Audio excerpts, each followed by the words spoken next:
Hello, I have been replaced by DevBot 3000, programmed with the skills of a mediocre dungeon master. Welcome to this Sunday's episode of the Dungeon Sphere. Our first milestone is today at 10 episodes. Isn't that neat? A round of applause for this grand accomplishment. Beep boop.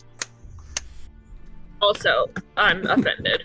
This is appropriation of my Warforged culture, and I will not stand for it. Oh my goodness. Happy Pride to all of you bots and droids out there.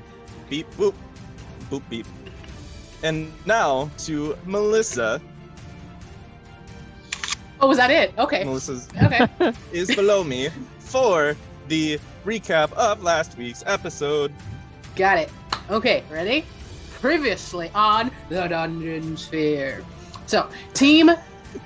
What? Don't laugh at me! Dun dun dun! Okay.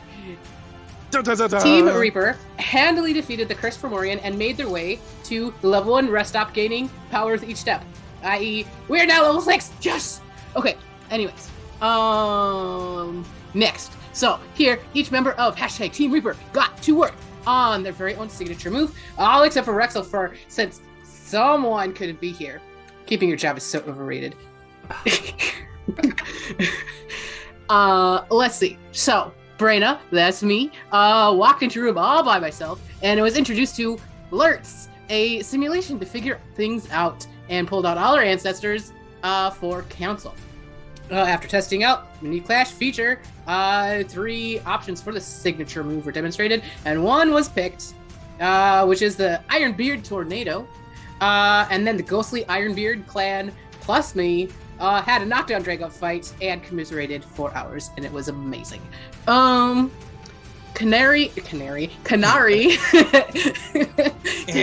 and Moxie made their way into one room together, and walked into a dark room filled with a bridge, and very spooky voices, seemingly talking about both of them. After a quick turn undead, a staticky version of the Canary Quori spirit appeared, and then disappeared just as quickly with a fragmented message, followed quickly by a room transformation to the standard training room. Soon after, the Basties tested the limits of the room before sorting out their signature moves, which are... I don't know what your guys' actually are. What are they called? Oh, the rest of everybody's? No, just these two. Just these two. Mine is... I called it Quori Empowerment. Dev put it in as something different. But Oh yeah, I did. It's the same. It wasn't like you were empowering, you were manifesting, so I'm like, this is more accurate.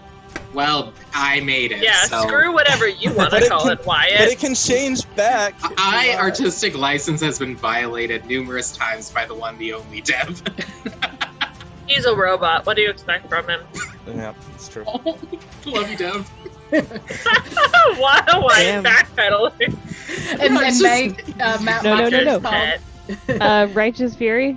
Righteous Fury. Coolsies. Okay. So, in doing this, i.e. sorting out the signature moves, Canary called her Quori spirit for realsies, and learned some surprising information. Her meeting Moxie was not a coincidence, and Moxie's there to protect Canary, who is a gateway to something I don't really know. So that's cool.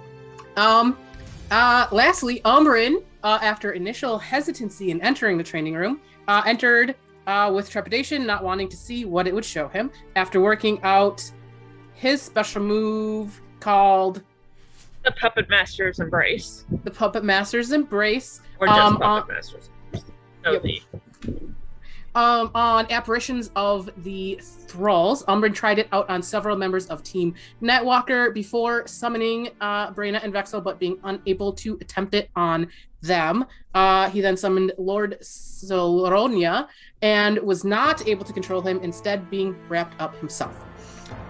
Lord Solonia took control for a tense moment before Umbrin regained control and opened a note with a pearl of power enclosed. Umbrin then took a rest at the bottom of the pond, as you do. As you do. Yes.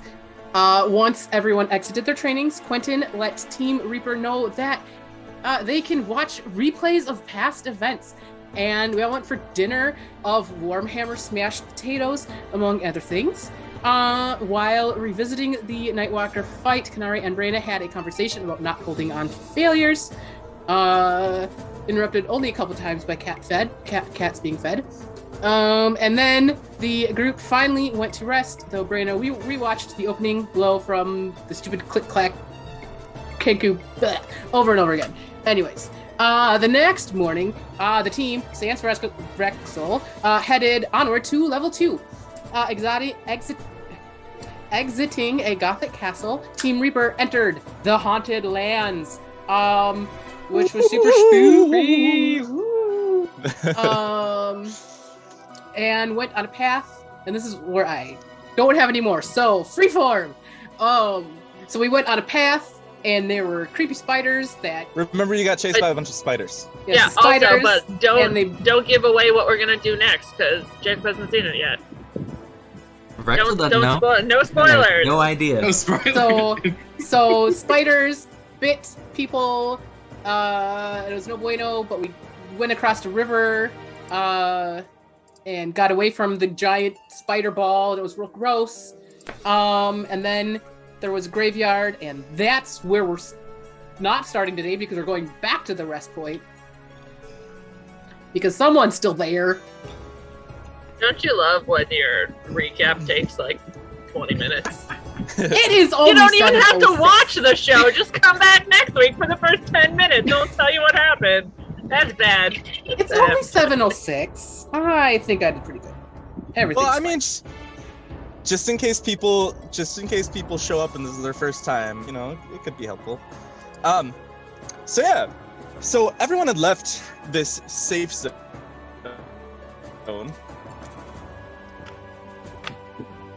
and left Vrexel behind.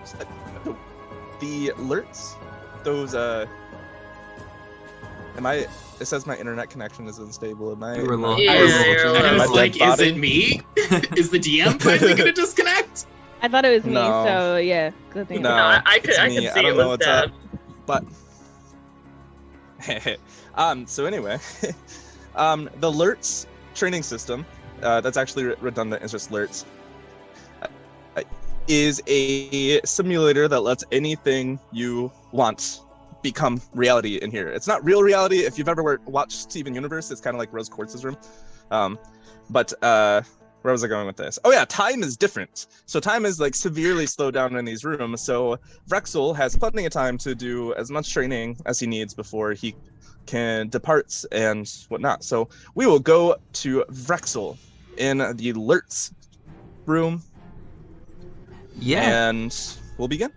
So Vrexel is actually very familiar with the concept of the alert system, being a forest gnome. He has the innate ability to cast minor illusions, and he very frequently uses this ability to sort of envision different prototypes of sort of all of the inventions that he's going to be working on. He'll frequently just sort of be sitting there, you know, with a small image in front of him, you know, parts rotating in and out, being replaced and shifting and changing. So when he enters this space, the concept of a whole room that is this is initially very, very exciting, but something just keeps nagging at Vrexel as he's thinking about signature moves and watching all of his friends come up with all of these amazing abilities. And there's just no inspiration. And his mind keeps going back to the conversation that he had with Kanari about his family, about the connections that maybe there are there or aren't there, the fact that he chose and has been choosing not to speak with them, and that just, it's bogged down his mind, and the longer he sits, the longer he waits and doesn't have an idea, the guiltier he feels about not having an idea. And all of his friends kind of start coming up with different suggestions, different moves, and no, none of these are right. And then once everybody else is done, the room, you know, this room with all of its different abilities, it's so charged with magical energy. The Vrexel just has a glimmer of a thought of, what if you could sort of counteract the magical energy in the air? You know, you walk through a space where somebody's cast a certain spell, there's a taste to the air, there's a feel to the energy of the space, and so you kind of know, like, this is what's just happened here. And this is amplified in a room of this kind of power. And so, at some point, he walks by a space that you can tell it's got sort of like a ashy smell, sort of like the taste of cinder in the air, and so you can tell someone at some point created some amazing ability related to fire in this space. They were casting some big fiery explosion or, you know, controlling flames in some way. And so he thought, well, there's this residue in the air. It's subtle, but it's weak, and that makes it a good test subject. So he says, what if you could sort of try to cancel this out in some way? Because Vrexel's not really the primary damage dealer. His job is not to run into battle and smash the enemy. He enables everybody else around him. And in the fights that have been the most tricky, the most dangerous, something has happened to one of his friends at some point to disable them, hinder them, and so he thinks that my goal is to help my friends, to help them be better at what they do. So whenever they get ensorcelled by some ability, whenever they get taken out physically, that's what he wants to fix. And so she starts here. Well, there's this faint residue of fire in the air, so okay. Pulls out his quill. And he begins inscribing a long series of glyphs in the air. You see multiple like pages in the air, and as he writes these glyphs, they hang there in the air in front of him, just sort of floating like a book written on some invisible parchment. And what he writes is his best approximation of the sort of magical effect that he's feeling around him, sort of the residue, the just sort of tingle in the air of a fire spell once long cast, but he's trying to make it a frost spell instead. The thought being, well, somebody cast a fire spell here, and I want to eliminate that energy. I'll use a frost, you know, opposites will counter each other out. This will work. And he writes this very long series of magical equations and glyphs, and finally just kind of sets the quill down, brings his hands together, and the pages of the invisible book close and so sort of go outward in this like expansion of little like glowing particles. He kind of waits, feels for it, and nothing doing.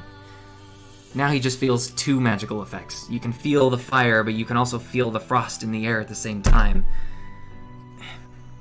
And at this point, all of his friends are done. He just kind of, just go on ahead. I think I've got something. It's close. I'm not there yet. I'll catch up with you when I catch up. It's gonna be fine. I'll make it quick. If it doesn't work out, it doesn't work out. And once everybody else leaves, he's walking around this space, and he starts using the alert system to sort of help envision the areas. So as he walks through a space and he feels a certain type of energy, he kind of has the alert system sort of, it's just sort of like a faintly visible like steam in the air of various different colors and sizes and sort of viscosities. And eventually he walks through a space that sort of has this like alacrity to the air. There's like a charged nature, and you can tell that someone at some point did something to boost their speed, to make themselves faster, more responsive. So he starts, same thing, let's just see if this works or doesn't work twice in a row. And he starts constructing a sort of residue of a slow spell, something that would make someone sluggish and lethargic.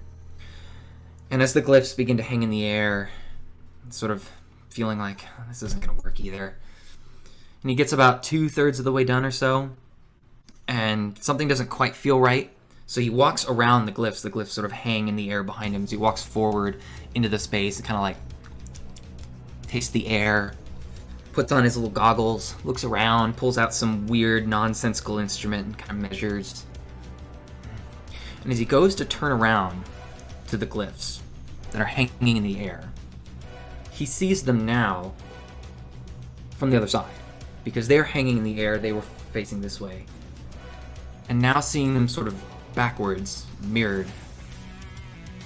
Kind of, Eureka. And the glyphs just instantly disappear.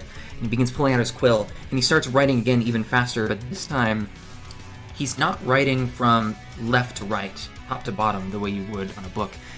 He goes down to the bottom right, and he begins constructing the exact feeling that he has in the air, the exact residue of the haste spell. But every single pen stroke is backwards. Every glyph is upside down, mirrored, and he writes them from bottom right to top left, and each glyph is written backwards. The last pen stroke, in the way you would normally write it, is first. Every counterclockwise stroke becomes clockwise. These things have significant meaning in the construction of the energy, but he constructs it backwards, slowly kind of thinking to himself and writing sort of feverishly. He writes backwards in this way that to anybody who uses these sorts of glyphs and uses magical inscription would just think is, what, this is gibberish. What is this? And he closes the book.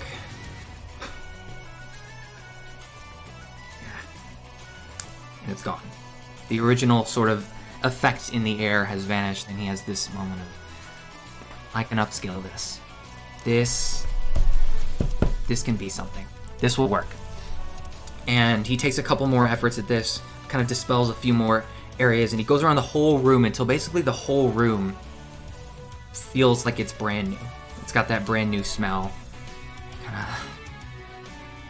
Oh gosh, my friends.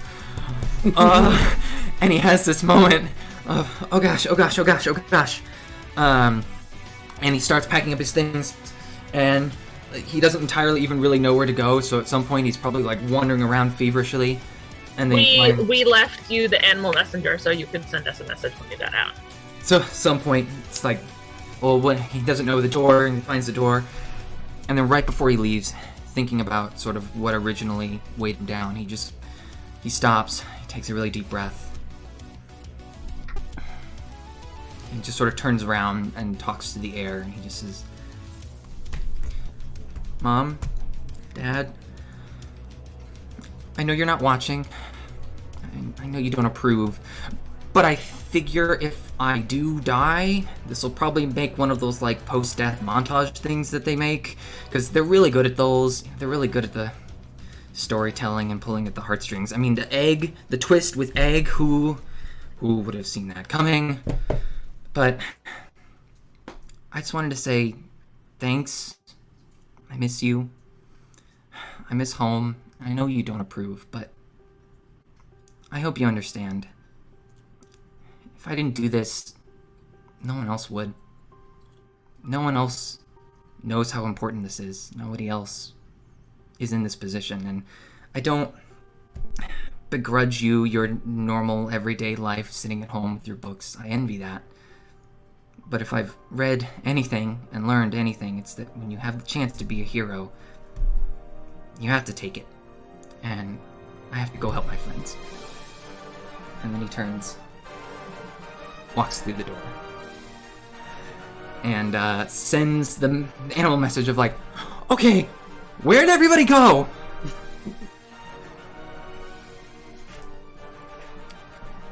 Like, Dev's deaf again. The cool thing about that's my bad. I was eating blackberries. Didn't want y'all hearing the squish squish. That's what robots eat, by the way, blackberries. Any berries, yeah. We're fueled on berries. Anyway, so as you exit the training room, it's been quite some time since you've been in there just trying to figure this all out. So you might be a little bit behind. Mm-hmm. And when you finally leave the safe zone and gather all your things and make your way out, you exit this gothic-looking large castle. You come out the front door, and the doors swing shut behind you.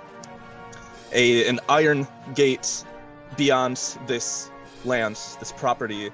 Different twisted trees. You hear crows. You see the flutter of bats. And if you were to look up at the ceiling, the stones are similar to the sunstones that you saw earlier. But this time they're emitting moon-like glows from the ceiling about like dozens of feet above you. there's a path, but as you activate your animal messenger and you say go to, you need to pick one specific person. Kanari, where'd everybody go? Where are we? Oh, no, so it's not sending. Oh, that's right. It's animal messenger. Yep. Yeah, so that's right. you say Kanari and you get 25 words. Okay, I think I figured it out. It's a whole oh, never mind. I just got out of the room. Where are we? Where are we going? Where should I go? And just kind of like tosses it, like, I don't know how this thing works. Yeah, you're aware that Kanari does have the sending spell, so as long as this reaches Kanari, Kanari might be able to message you back.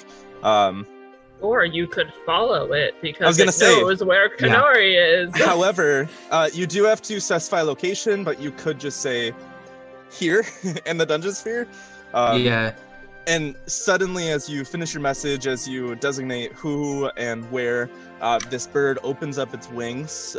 It was a statuette, hard and solid, but then it becomes animate. And it opens up its wings and then flaps. And it's an owl at this point because of it changing to match Moxie at one point. And then it just starts taking off. And you note the direction because it'll take the most direct path. And you can probably follow it. To assist with this, Vrexel is going to cast the Long Strider spell, sort of turn on the afterburner. The glow of the gem of levitation that powers his armor glows even a little bit brighter, and he just sort of races along the ground after it as fast as he can. Yep. So you're able to keep a really nice pace as you move along. This creature can cover up to 50 miles per 24 hours. Shit. Run faster. Vrexel's not that fast. The fastest speed that you can do if you do sort of like a forced... the speed that you can travel at is 30 miles per day. So however that calculates out, you're a little bit slower, but you figure by the time that you lose sight of it, you know the direction, you'll probably be able to find your way through. At some point I run across spiders. So as you're following this path, all of a sudden a spider lands on your shoulder, and I need you to make a Constitution saving throw. Oh, as it bites down on you. Why did I volunteer this? Constitution saving throw? A 21. Yep. You're fine. You do feel the bite. It gets itchy, but you're not poisoned. Okay. And then as you look above, you see that there are dozens of spiders starting to climb down. Oh no. And from the starts trees. Smashing the afterburner button, but doesn't do anything else. The canopy is all... the canopy is all webbing and whatnot. But you're able to make your way until you come across this creek. And if you look behind you, you realize that hundreds of spiders are now chasing after you. Okay. But you realize that the creek is wide enough to be able to stop these spiders. Okay. Are these like? Are we talking like normal sized spiders, or are they like? They're normal sized spiders. They're just a ton of them. A swarm, a tidal wave of these little spiders, webbing covering everything. And there's a bridge nearby that has been destroyed to give you a sort of a sense of atmosphere. Okay. Crossing the creek as fast as he can. If spiders continue through the other side, he'll use a spell, but if they all stay on the other side, he'll... Alright, I will need an acrobatics or athletics check to jump across this creek. Ooh. Whatever's better. Yeah, that's an 8. No. You fall into the creek. The water is just fast enough to like start pulling you away a little bit. Uh-oh. Do you... I don't want to burn this, but I think I got to. I'm going to cast the Enlarge spell. You enlarge, and your contraption actually like now spans across the creek. Oh, okay. And hooks to the edge. Yeah. So trying to not... as he's descending into the water level's getting higher over the contraption. He's like, nope. Hits a different switch, a different button, and it latches onto the ledge, and you're easily able to pull yourself out. You're soaked, but the spiders stop at the creek side, and just kind of watch you. I gave you a present in cast chat. Oh no! Oh no! No, don't look, don't look, don't look. Why did you post that again? You posted that last week. The gift That's is what there I to said. block it. I am trying to take notes, and you guys are just going crazy with the cast chat. I was gonna say, if they followed the other side of the thing, he was gonna use Tasha's caustic brew and just like a line of acid. Just like, but, And then we're gonna go back to our group and switch to the battle map.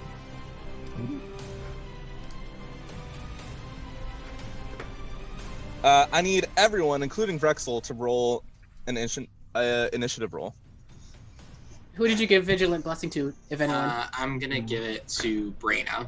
well, Actually, no. I'm gonna give it to myself. I'm gonna try and see if I can And do some cleric nonsense. to recap what was happening, zombie arms and legs and heads and whatnot started like crawling out of this overgrown cemetery in the middle of these dark woods, and the zombies all start climbing towards each other so fast and so new that, or so fast and so.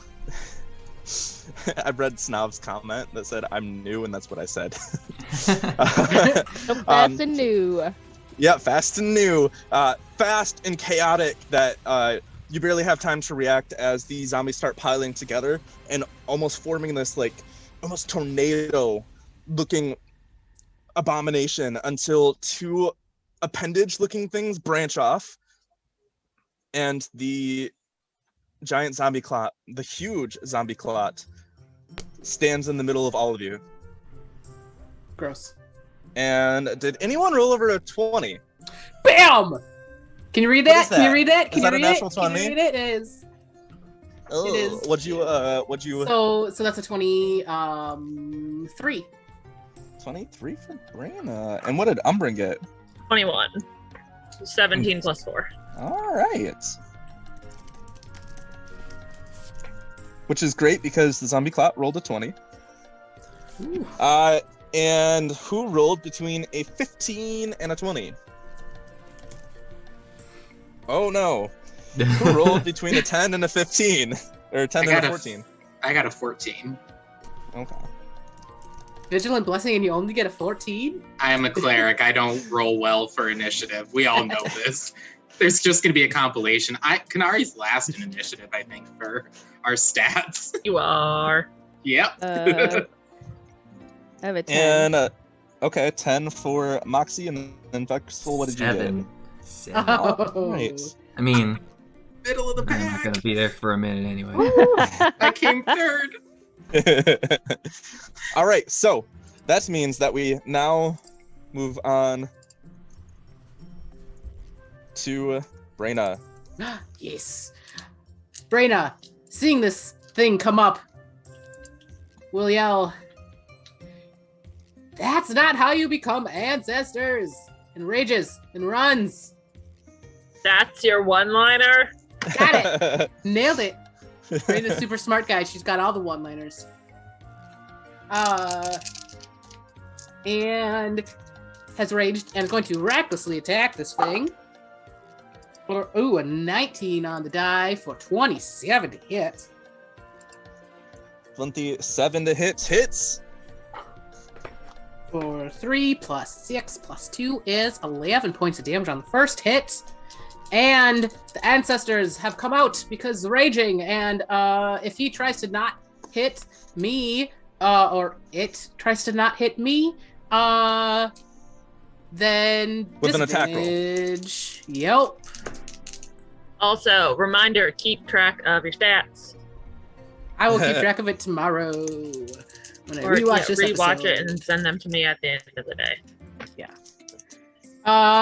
Second attack is 14 on the dice plus whatever is million. That'll hit. Okay. Ooh. 8 plus 6 is 14 plus another 2 is 60 points of damage on that second one. So it's 27 damage to start off this combat. As Brayna is raging. Growling. It's fun. All right, so as you smack it with your warhammer, you're basically like smacking individual zombies that then like get crushed and then fall off of the zombie clot, whittling it away from the zombies that are kind of like merging together. The flesh sort of, you know how like you can mix two like putties together, or like you take like the dough, like dough of a pie crust, and you can like roll it all and it just merges together. That's what's happening. Zombie pie. Yummy. Yummy. And then if you are done, it's Umbrin's turn. Well, I suppose it'd be time to try this out. Probably won't work, but let's see. See if you can dance! And Umbrin's gonna throw his puppet strings for his brand new Puppet Master's Embrace. I will need Braina to make a DC 14 Constitution saving throw. It is against poison, so you have advantage. Umbrin, you're immune to poison, so you don't have to do this. But you begin smelling this awful stench of just rotting meats and flesh all around you. 19. Okay, you are good. You are not poisoned. Cool. And okay, Umbrin is gonna do the Puppet Master's Embrace, right? Yeah, so does this qualify as a swarm? No. Does this thing have not. an intelligence of more than 6? No. All right. I'm gonna try anyway. If it doesn't work, that's a good thing to know for the future. If it does work, even better. Mm-hmm. So this thing needs to make me a Charisma saving throw, which zombies are famously bad at. All right, Charisma. That is a 16 on the die with a +0. All right, so then if it works, it works. Does it work? So it is on That's zombies. totally up to you. They're zombies. There are many of them formed into one creature. Yes. So you attempt, but the strings don't seem to latch or do much. And it is because it is immune to being stunned. Okay. Oh, yeah. So, yeah. Yeah. So, since it can't be stunned, it can't be taken or incapacitated in that way, it will not work at this time. But everyone sees Umbrin basically like from his fingers, just it's very similar to the Mind Whip spell with the lash of the energy, but it's multiple lashes, and it seems to try to affix itself to this zombie clot, the zombie monstrosity. And is that the end of your turn? No, it certainly isn't. Upon seeing it not work, Umbrin's like, it was 50-50 shot. Could have worked, could have not. He's going to grab his normal dagger, and he's going to cast... Actually, he's going to grab the poison dagger, but not use the poison effect, and bonus action Shadow Blade with it. And then he's going to pull out the other dagger of Frost, and he's going to get ready for... All right. Run in there. You activate your dark lightsaber from Mandalorian. Yeah, but it's a dagger, so it's like that long. Oh, okay, so it's not that long. And it glows with the purple energy that comes from your joints as you prep for this next attack. Then it's the zombie clots. It will actually, since Braina is right there, what it's gonna do, it is going to take one of its appendages, and you see a bunch of zombies start moving into its like fist area, and it's going to just slam the fist down on you. Cool. Do it. And I need you to make a DC 16 strength saving throw. Oh. Okay. Hey, I'm raging. Does that give me advantage on strength saving throws? I can't remember these things. I haven't had to worry about it ever since these things don't hit me. I am not sure. Rage. Oh, yep, I do. Yep. Advantage. That's a 19 on the dice for 27. All right, you succeed. what happens is this clump of zombies actually detaches as it slams onto the ground, attempting to entomb you in this like writhing mass of flesh. But you successfully resist being completely entombed, but you'll take half damage. Do we do this? And like fling them off. And like all the zombies just go, and that will be 14 half to 7. Is that half and because it's I succeeded? Is that half because I succeeded? Yeah. So 7, so half to 3? Yep. Okay. That is actually its turn. So now Kanari needs you to do a Constitution saving throw of DC 14. Me as well? Yeah, it's your turn now. Okay. Huh. I thought it was just if you were up close. I hit 14. Oh, yeah, you have to be within 10 feet. Never mind, you don't have to do that. I thought it said 30 feet. Yay! But anyway, it's now your turn. Bonus action. I'm going to use Steps of Night to try and get up on this thing, up and away. So I'm going to go kind of 5 feet forward, 10 feet up in the air. And as she's stepping up, there's these little platforms of like starry night sky, almost kind of purpley twilight.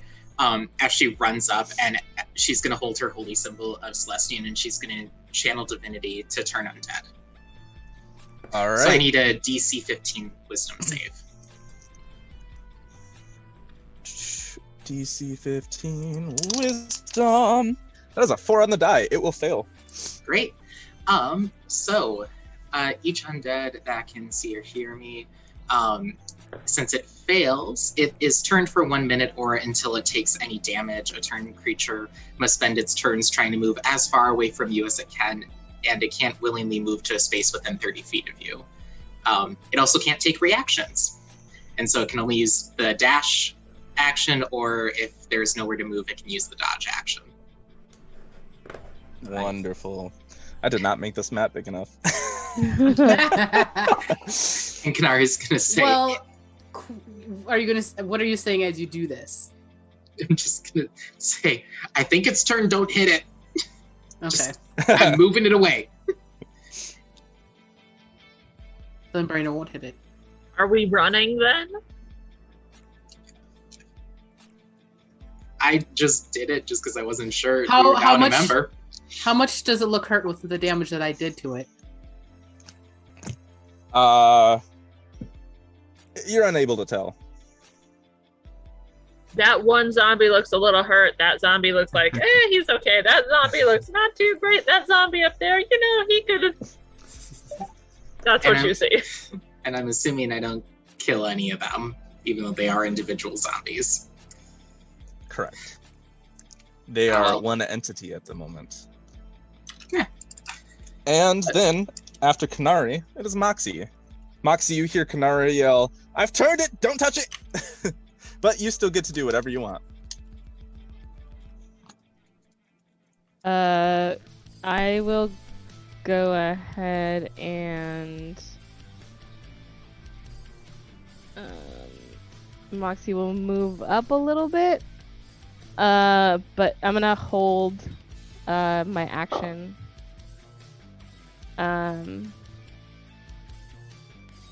To what do I want to do? She'll just hold as a dodge, I guess, in case it comes this way. All right, so you are doing dodge, or you're readying the dodge action for when it gets close? Readying it, yeah. I don't know. Okay. Moxie's just hanging out. She can't punch it, so what else is she to do? You're just like, I'm bored. Yeah, Why Moxie did you moves do up that? and she's like, I could hit it from here, though. I don't even have to move. Drexel's not there yet, so we'll go back to the top of the order. Well, I do have a question. I do have a question for you. We emerged from this like castle. How big is this like space? It is fairly big. If I used my feather token, which lets me summon a creature that can travel 16 miles an hour and carry me, would I get back to the party any earlier? Yes. I'm gonna do that. Instead of the Long Strider, Rexel's gonna summon the bird that can pick him up and knock my food over. That bird has a giant metal spider. That's our giant metal spider. So Rexel is flying at 16 miles an hour towards the group. All right, so you toss this feather in the air, and all of a sudden the feather starts to like replicate and multiply until there's like an entire bird above you. It looks like a giant crane. No, yeah. Actually, it has the statistics of a rock. Holy. So it's like 250-foot wingspan. It's huge. It's just... Does anybody else see a giant? Oh my god! What the hell? Zombie bird. Zombie bird. Zombie bird. And so, yeah, it grabs you and your armor and then flies up, and there's enough space for it to fly. So. That's what I was wondering. Can this space fit a bird that size? Yeah, as you got further out from the castle, the wall of the cavern actually seemed to come down right behind this castle, and so it gradually got higher and higher, the ceiling of this place, and so you got plenty of space, and so it grabs you in its claws, and then the trees start like shaking. Some of them actually fall because of the intensity of the winds, and dust and everything gets stirred up, and you go high up into the air and then start following that silver owl a lot more easily than you were before. Yeah, so now I think I'm probably going faster than it is, so I'm just potentially pacing along. Okay, so I don't know if that'll get me there any faster round wise, but it is now Braina's turn. But I want to hit it! I believe you denied us this. It's a zombie. I know how to deal with undeath. Do you? You're just gonna make it run away? We could be hitting it? We could be hitting. Or we could leave. I just used a second level spell slot! And I used one of my 2 channel divinities for the day. We all have issues. We should be using! I could be punching from here! If you want to hit it, go ahead and hit it, but don't complain when I have to heal you later. Well, no, what? Okay, if any of you hit it, I'm gonna withhold healing for the next 10 minutes. You get to use hit die. If you want to hit it, you can. It'll drop, but... Level 2 Canary is so intense. All right, so Braina, are you readying anything, doing anything? Oh my god, I don't know. It's only for a minute, though. It's gonna chase us. It's humongous. Hit it if you want. No, I won't. I'll hold. Hold in action. Let my rage drop. It's fine. And then it is Umbrin's turn. Yeah. I'm gonna move closer to it. And I'm gonna hold. Are we immune to the poison for 24 hours or something after we Oh, no, you aren't. Ooh. You gotta roll it again. I forgot to have Moxie roll it as well. But Moxie's now within 10 feet. I'm really bad at the start of your turn things. Moxie's now within 10 feet, so it's fine. Oh, yeah. Thank you. Well, I got a 19 on the dice plus whatever, so I'm totally good. fine. Umbrin's immune, so Umbrin doesn't. Plus, God, what is it? Con, you said? Let me look. Yeah. Plus CX. It's a lot. 25. All right, so Umbrin. Holding. What are you holding? Attack. Okay, so you're readying your action to attack. What's the trigger? Since I don't get a bonus action, I'm gonna hold a what's it called? Green Flame Blade. Okay, cool. Unfortunately, you can't hold a spell while concentrating on another spell. Not even if it's a cantrip? No, unfortunately. A full regular attack. All right, This so isn't you fun. hold your regular attack. Everyone I starts yell at yelling at Canary up in the air. We're just waiting for Vrexel to get there. It's fine. No, we're not. We At don't the start even of remember. its turn, it moves out of range of Umbra. Anything? Would you like to do anything? I stick my tongue out at Canary. And then 10, 15. It squeezes past the two of you. Stinky schmelly. So 20. 25. 30. Go. Move. You know Vrexel's going to show up and have no idea what's happening and just start beating this thing, right? If it happens, it happens. Rexel's like, I'm not I a have to big save my damage dealer. I don't friend. do a lot of damage. And he's like, monsters, damage! It goes off the map. Oh, wow. Because it So- has to dash, and it has 80 feet of movement. Jeez. Wait, So we like, just basically sent this Literally thing on just- its merry way. We were like, get the fuck out of your own graveyard. Bye. Yeah. We're here now. As Canary just like steps down, looks at everybody, and just says, "Shall we?" This is going to be the world's worst episode of the Dungeon Sphere if you don't let us fight things. I'm just telling you. It was a giant. It was a giant thing. It's Literally, for 1 minute, it's just like... just Yeah. tearing through the woods, running away from all So of you. it's only 800 feet away from us, though, in a minute. Yep.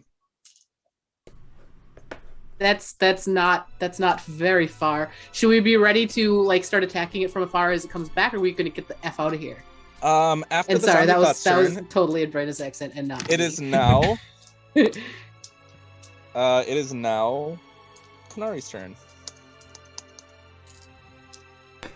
Canary will walk down with her steps and just look at everybody and be like, "We can do either. If you really want to fight this thing, we can fight it. But I was just trying to keep everybody safe." Now, some of us can't get additional spell slots. We're still working with what we have. You can. You have a nice Yeah. set of Wow. earrings, Umbrin. You Can got, Canary recognize them as pearls of power? Like a pearl of power, essentially. I don't know, would you guys recognize that Umbrin has earrings on? Moxie That look would a not. lot like the old earrings that he was wearing, except these ones are like a little shinier. Can I make a perception check just to look and see? Don't forget, you can also exchange sorcery points for spell slots. I only have 4 sorcery points, Dev. 4 That's of them. I am not rich in resources at the moment. Oh, it's because of that second level of rogue, isn't it? That second level of rogue. Everyone else gets all their cool stuff at level 6. I'm like, hi guys. Level 4 The and bane level of 2. multiclassing. That's me. But yeah, Canary, doing anything fun? You're flying for a minute. Can I actually, rather than going down, can I dash up with my movement to get a good vantage point? Yeah. Of kind of where everything is. Do I see any landmarks or kind of have a general direction of like, this makes the most sense to go on this path? So you wanted to dash. What's your movement speed? 30 feet, so I can get, and I was already 10 feet in the air, so I'm up to 70 feet. So you get above the canopy of this darker forest, and you look around, and you see that the forest spans for a while. You see to the northeast a small clearing, probably a mile or 2 away from you, with a white church and a graveyard around it. And if you look a little bit, if you look north, you'll see actually some smoke rising up from within the forest, almost like it's coming from a bonfire or a building chimney kind of thing. And you see to the west what looks to be a spiraling tower with a dark and ominous presence around it, almost as if like the fog is almost wafting around this, despite it not being like that anywhere else. And then to the south, you see where you came from. She happened to see a giant bird. I was gonna say, do you see a giant shadow Oh on the yeah. horizon? And so when you look south, you'll see a massive, gargantuan bird flying in your direction. Yes. But now I need you to make a perception check. First, you panic. Giant bird. Are you gonna Natural turn 20 the for bird too? Hey. A 20. You see something glinting in the talons of the bird, and you look close and you're like, that's Frexel. This giant bird has Frexel. It's gonna eat him. Oh no. Oh no, he's been picked up by the birds. On a natural 20, I would think that. Okay, I'll go with You it. don't. That's not an insight. You can't like sense any intentions or anything from the bird, or anything. You just know that Frexel is in its claws. Absolutely. Yeah, fair enough. And you see to the west, like due west, there's actually trees and stuff falling over as the zombie claw is making its way through, and so you can see that it's like. So the zombie cloud is heading in the Towards the direction tower. of that tower. Yep. The church in the distance is to the north, and then the fire is in the east. Nope. Fire's north, and then the. Oh shoot! Zombies moving east. I don't know my cardinal directions. Who does? I don't know. Tower. Doesn't know the cardinal directions. I am a himbo. Himbo has so- never been on the water before, apparently. East is the tower and the zombie. Nothing due west other than more forest, but northwest is the church, and then north is the column of smoke.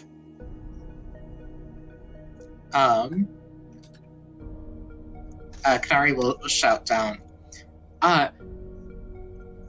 So a zombie's running away, but there's a giant bird that's carrying Frexel directly to the south of us, and we might want to prep for that. Does anyone know that you bought that feather token? I don't think we specified if anybody came with me on that particular. It was it was the shopping trip that was kind of just like, I'm getting this, I'm getting that. Yep. I don't think so. That you were alone when you got that, and we haven't Yeah. really had. You haven't really Yeah. told anyone of like, yes. Umbrin was there at the shop with Rexel Oh, you were. because I also got the blood well vial while you got your. That's all right. Oh purpose yeah, tool. that was the same time. Okay. Yeah, I think Brenna was there with us too because she got the gloves of missile I snaring got the missile snaring gloves. and the Okay. coin of delving. So I need both of you who were with Frexel, as Kanari says that, to give me history checks to remember.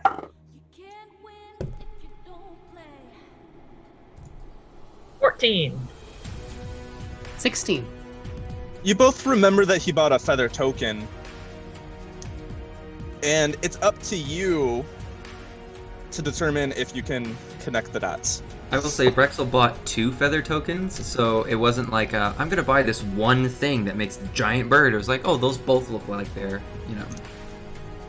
Well, feathers. I rolled to see if Umbrin would know what a feather token was. It was a 5, so no. I don't know what a feather token is or what it does. Brayna, how about you? I don't think she knows either. I mean, the 16 on the history check, remember I'm buying it, but I go to 8 for an int check. I don't know. She's not a smart girl. Well, she is kind of smart. She's got a 12, but she's not that smart. Oh no. We're still in initiative order, so Kanari just did her turn, and now we're back to Moxie.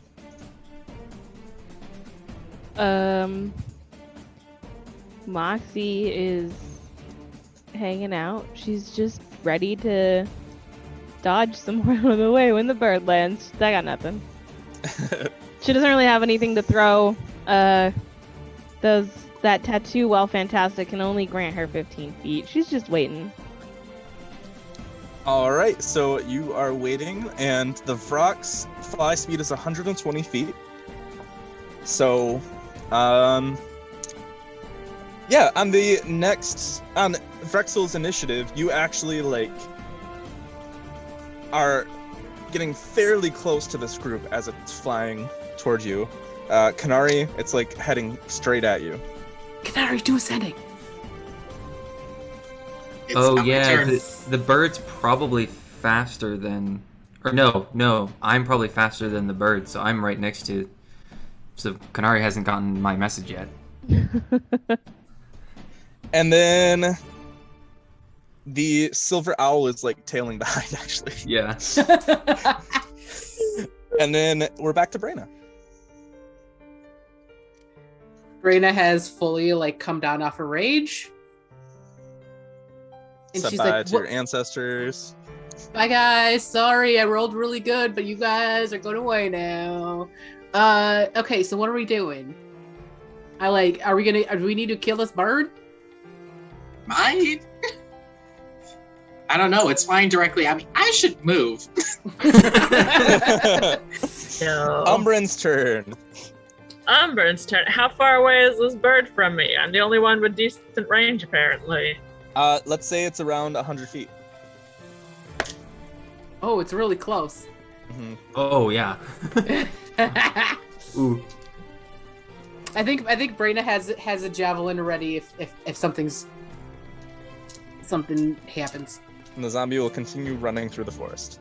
Yeah. It's actually, just so y'all know, it's not smart enough to actually know how to find its way back. So I'm just gonna say that that zombie is done, or that zombie cloud is encounter is over. I guess I'm gonna toss a mind sliver at it and hope it lands so I can hit it with my shadow blade. So I am gonna have to use a sorcery point on that. Can I get Distance? what? Distance spell? Yeah, a distance. Can I get an int save from this giant bird? Hex yeah. Let's see. It has a -4.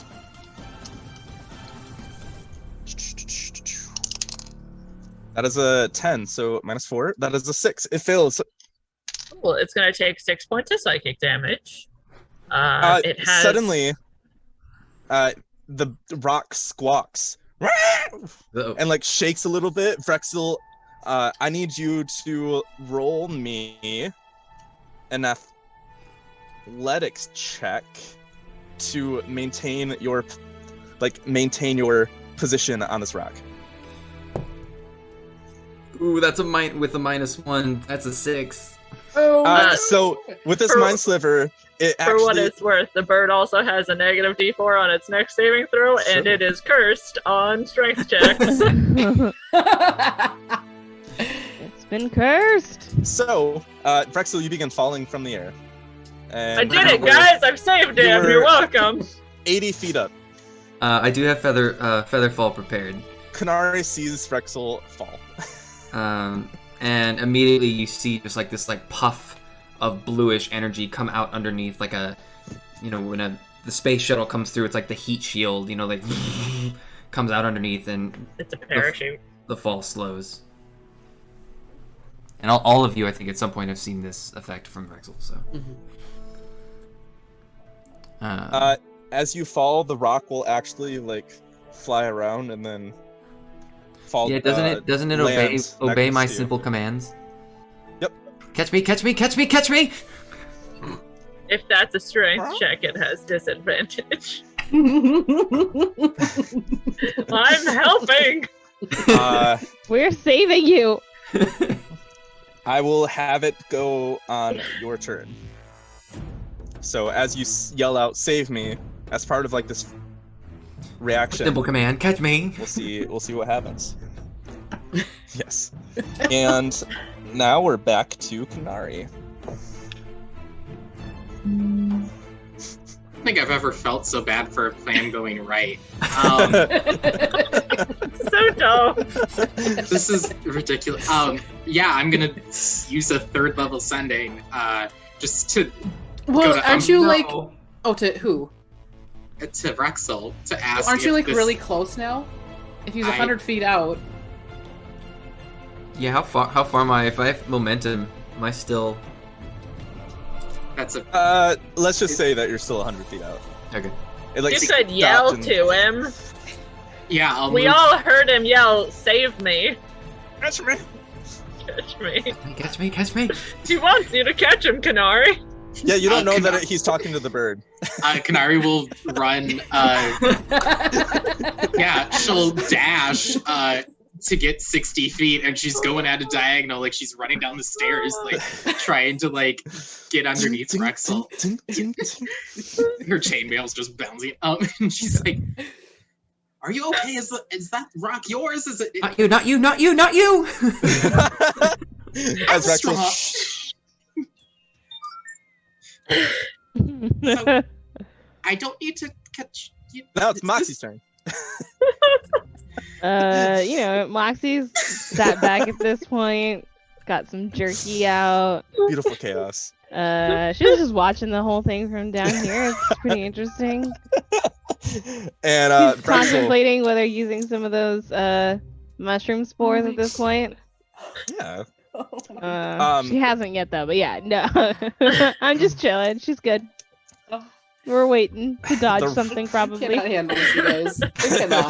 The Vrock will make an acrobatics check to try and catch you, but I will warn you that if it rolls a 1, it will catch you very poorly. That's okay. No. Or yep. Luckily, that's a 16. All right. So it actually turns and goes and catches you with its claws, but it catches one of the legs of your armor, and so you're actually dangling upside down, but you're strapped in. So you're just like, but upside down. A couple of like loose, like quills and things start to like. Yeah, some like nuts and bolts and screws and stuff. Yeah. Catching things as they start to fall. And now it's your turn. Just commanding the bird to drop me off by my friends. Don't say drop. Yeah. Set me lightly next to my friends. And then it is back to Brina. We're actually just gonna end initiative. Yeah. Oh no! Umbrin wasn't there for him talking to the bird. He was gonna throw it. You can still do that. Just like declare what you're gonna do, and then. Brandon's gonna yell, "You're okay, Rexel?" Yeah. Just a little glitch in the bird's brain. I don't really know. I don't know what happened. It's your bird? Yeah, Rexel has no idea why this happened. Yes, it was clearly a glitch in the bird's brain and not us. It swoops in, and to Rexel's mind, it clearly just had a moment of like, just sure did. You're welcome. We saved you. It's okay. There's a lot of scary things in the woods. I had a whole cool entrance prepared. I was going to use the Gem of Brightness. Yeah, that's fine. Yes, we all had things prepared, Umbrin says as he dismisses his Shadow Blade. You know that you only have a minute. As far as you're aware, you only have a minute until that thing might come back. And there's Rexel next to his pet bird. As you were flying in, you saw the movement of something large through the forest. Okay. And as you land, it drops you down softly. The ground is actually pretty soft and gentle. And how long does the thing last? I got rid of the item until I used it because it flies its maximum distance, so 144 miles. Can we use that to just where we go? Kanara, you saw something up there, didn't you? Were we going somewhere? Well, you can dismiss it as an action. You can also. Oh, I thought this. I totally thought this was a consumable. I thought it was a one-time. Thought it was too. That's why you got 2 of them. Yeah, it is. Mm. Yeah. Pretty sure. Single-use effect. Yep. Yes. All right. Just don't dismiss it, and then I can have it for as long as it can be. I guess so. After flying its maximum distance for a day, so I would assume that if I don't use its full distance after a day, it probably still. I don't know. This will be a fun experiment. And how all of us? It can carry up to 500 pounds. I imagine all of us do not fit on it, but... Or 1,000 pounds at half speed. Ooh, that's true. I mean, how much do we all weigh with equipment? Oh, 500 pounds. Yeah, probably too much. Not more than 1,000. While you all are discussing this, a small silver owl flies in and lands on Kanari's shoulder, and then repeats Frexel's very anxious message.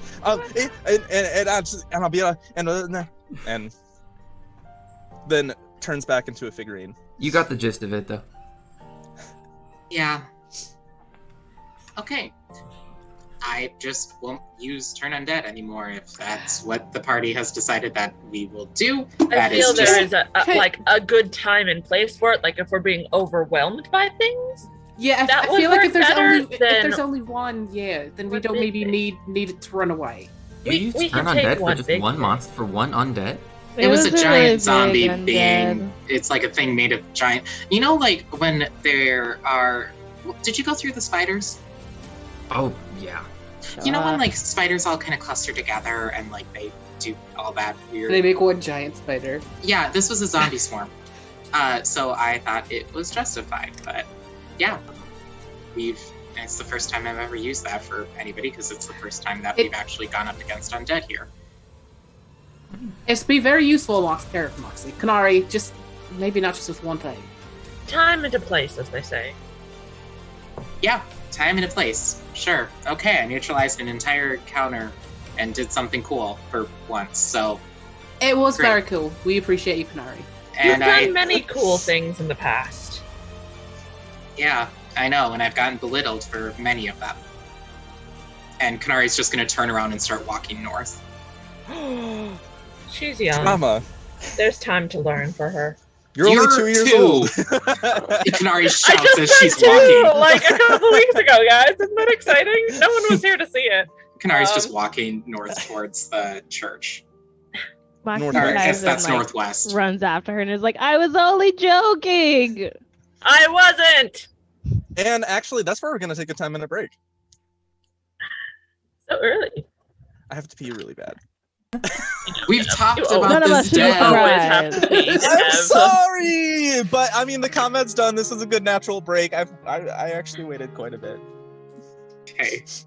It is 8 o'clock, Dev. It's 9 o'clock for Dev and I. Hey. Right.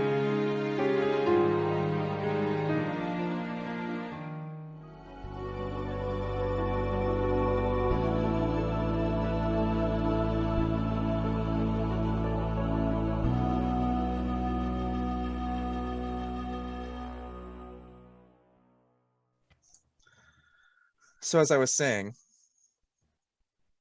you're all together now. You have a giant rock. Kanari is marching off into the haunted lands because y'all upset her. How dare you? How dare you come after my daughter? It's an important thing for a group to learn what is and isn't okay within the group, and not letting us fight a giant zombie monster is apparently not okay. That's just a natural part of Dungeons and Dragons. I think Brain, I'll go to Vrexel. Can we all ride on that thing? Yeah, to be honest, I'm not entirely sure when it's gonna disappear, so that could be... That was the bird noises. I assume. So I figure, but I figure we've probably got a while. I know it's supposed to last like a day if it's flying the whole time, or like if it, but I don't know if it just sits here. But it can probably take us all for a little bit. Where are we going? Grabs one of the loose zombies that got knocked off and just bites into that collection that was thrown at Brayna and then swallows a bunch of zombies. Oh, that cannot be sanitary. Is your bird an actual bird though? Because I don't know if we should worry about sanitation if it's not real. That's a good point. I think it will last for a good while. Do we know where we're going? Well, Kanari has started making her way towards a church, she said. We might as well follow. Or, meet up with her if your bird is willing to take us. If it listens to me, so I'm should be okay. We can all climb on. Cool. Brandon's gonna climb on the bird. Umbrin also gets on the bird. Yeah. Do we maybe just need to walk to catch up with Kanari so we don't? Because I feel like I might have a hard time getting up in the wood, or like up and then down and then up. It's kind of big. It's got a lot of weight. Did Kanari ever use sending? No, he didn't. So, yeah, it's Kanari, do you want to ride on the bird? I think Kanari will stop walking and look back and just says, "Yes, but I'm gonna be stubborn and make you come to me." Rexel will command the bird to go over to Kanari and then pick up Kanari and just kind of and drop on the back. Do birds have that range of motion with their legs, though? It starts walking like one of those birds where its head goes forward every time it walks. Like pigeons. I love when pigeons walk. Like 300 feet wide. I'm sorry, Kanari. What were you saying? As it comes up to me, can I give it a little scratch as it comes up? It puts its head down close to you. Mm-hmm. Hi, dear. And then you scratch a little bit. It goes. And then it grabs the back of your cloak and then lifts you up and turns its head. Since birds have a kind of rotation, you spin out with the centrifugal force, and then it just drops you onto its back. And you land in a soft collection of feathers. This is a soft landing, but at what cost? You should have just climbed on like the rest of us. Kanari's just gonna ignore Umbrin. Umbrin doesn't notice. So when did you get this guy? It's kind of big to just be carrying around in your pocket. Yeah. Well, it was one of the things at the shop. I thought it would be more useful for a giant cavern or abyss-looking pit in the middle of nowhere, but I stayed behind a little, so I'll maybe buy another if we can. I don't know if they have more, but I feel bad that I stayed behind, and I wanted to make sure I didn't leave you behind. As far as I'm concerned, we could use all the help we could get in catching up with other teams. We were within the last half to leave the first level of the dungeon, which is not a place I like to be in. We're in the middle. It's fine. Is someone's dog playing with a squeaky toy in the background? Is someone's dog playing with a squeaky toy in the background? Yeah, you can hear a dog. I can hear it. I want to pet your dog. Everyone is very quiet for me, so I'm struggling to hear you speak in general. We're below half. Again, not somewhere I'd like to be. So onward! Kanari, you were heading towards that church. I missed some things. Where are we going? What's there? I was just picking a direction. I know what churches and temples are like, and I thought it would be something familiar, especially considering this place is called the Haunted Lands.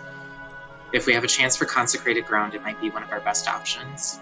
But looking around, considering we're in one giant forest, that just kind of seems to stretch on. It might be, rather than a direction, like the first level, it might be that we have to clear stages or different challenges in particular areas. Considering there's a giant column of smoke to the north, there's a church in the northwest, and then along the east there's a spiraling tower with a bunch of weird-looking fog. I mean, are we feeling good about our strength? If we could avoid a couple of encounters, we could maybe just go right to where we think the action is. Just fly above it. If we're going where action is, the column of smoke looks the most occupied, and it was the direction we were heading in to begin with. Yeah, I have had a question. Yeah. Has any team tried to speed run the dungeon sphere? Because you don't need to fight things in the Dungeon Sphere if you can beat the Exit Guardian, and you level up regardless.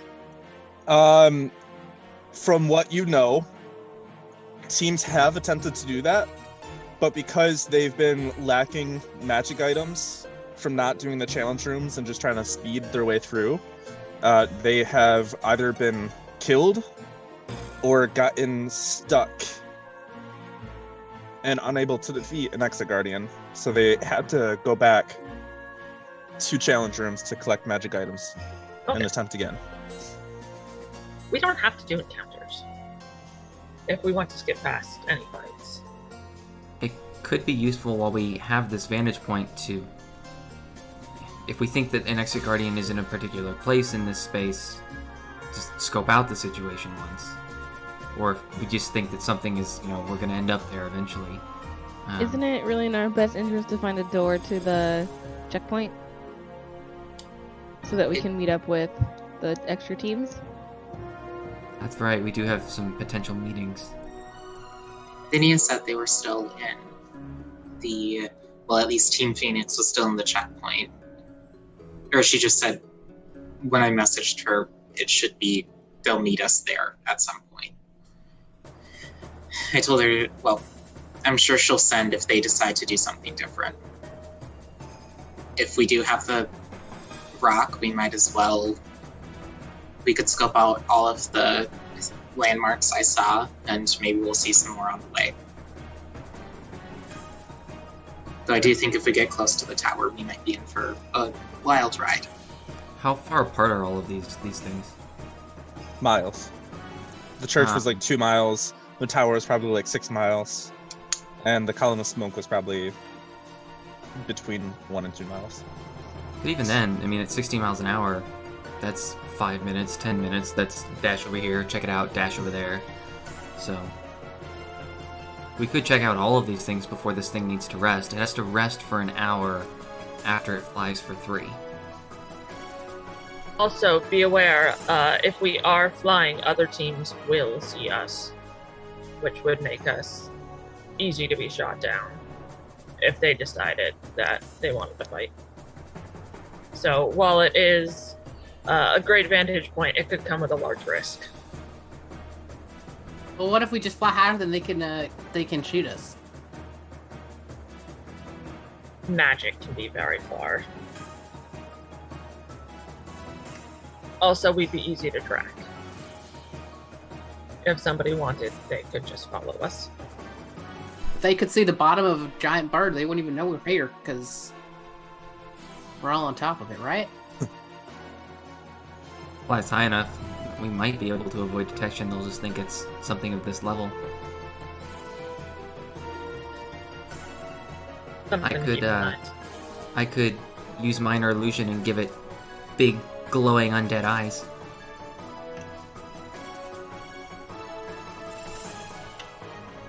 Would that make it more or less of a target?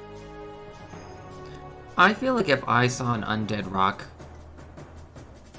I'd probably not engage it. I don't know. Could we fool people into thinking it wasn't the Exit Guardian? That it travels? Ooh. It's a giant creature. Huge. And not that... Yeah, I mean... if... I don't know. Well, it's worth the option. We have all of these potential meetings at the checkpoint. I don't know how good of liars we all are, but we could try and drop some info. Say, yeah, you see that giant thing? That looks like bad business. Could be the... I don't know. Do you keep in mind where the Exit Guardian was located in its own arena with runes signifying it? It's true. Well, either way, we should probably scope out these places. Then we can make a decision about where we want to go. Having knowledge about what we're doing, I think, is worth the risk of having other people know we're looking. Besides, maybe we'll find the other part of Team Nightwalker. Yeah. I mean, not that I'm... They might come back as undead. But... we'll see. You never know what's going to happen on these levels. If someone else managed to kill Team Nightwalker, the rest of Team Nightwalker, would the prize default to them? Whoever gets the last blow, yeah. Yeah. We gotta find him. I want whatever it is they got. And there's still apparently only 3 of them, so... To be clear, too, this bird can't attack. It can only take us. Sorry. That's fine. Just want to make sure we're all clear on that. Great. Didn't Quinn 2 say that Nightwalker hadn't even made it out of the first level yet? I think that's right. The last time that we had spoken to him, I think, yeah, because they're down to like 3 people, so they're having trouble. Yeah, they don't have the strength to take on the Exit Guardian. It might be best to check in with the other teams if anyone is at the checkpoint, if they've seen Team Nightwalker. Are we flying while we're talking, by the way? I would assume it, well, at this point, Vrexel, if we're all on the bird, Vrexel would ask it to go towards the nearest of the major landmarks. If that's the church, then the church. It begins spreading out its wings. Trees fall. You hear the... and it quickly takes off, rises up into the air about 120 feet, and then zooms towards the church. You see it in the distance, and you're there within minutes. So we'll keep on having conversation then while we're going. Mm-hmm. Is there more conversation that you want to have before you land?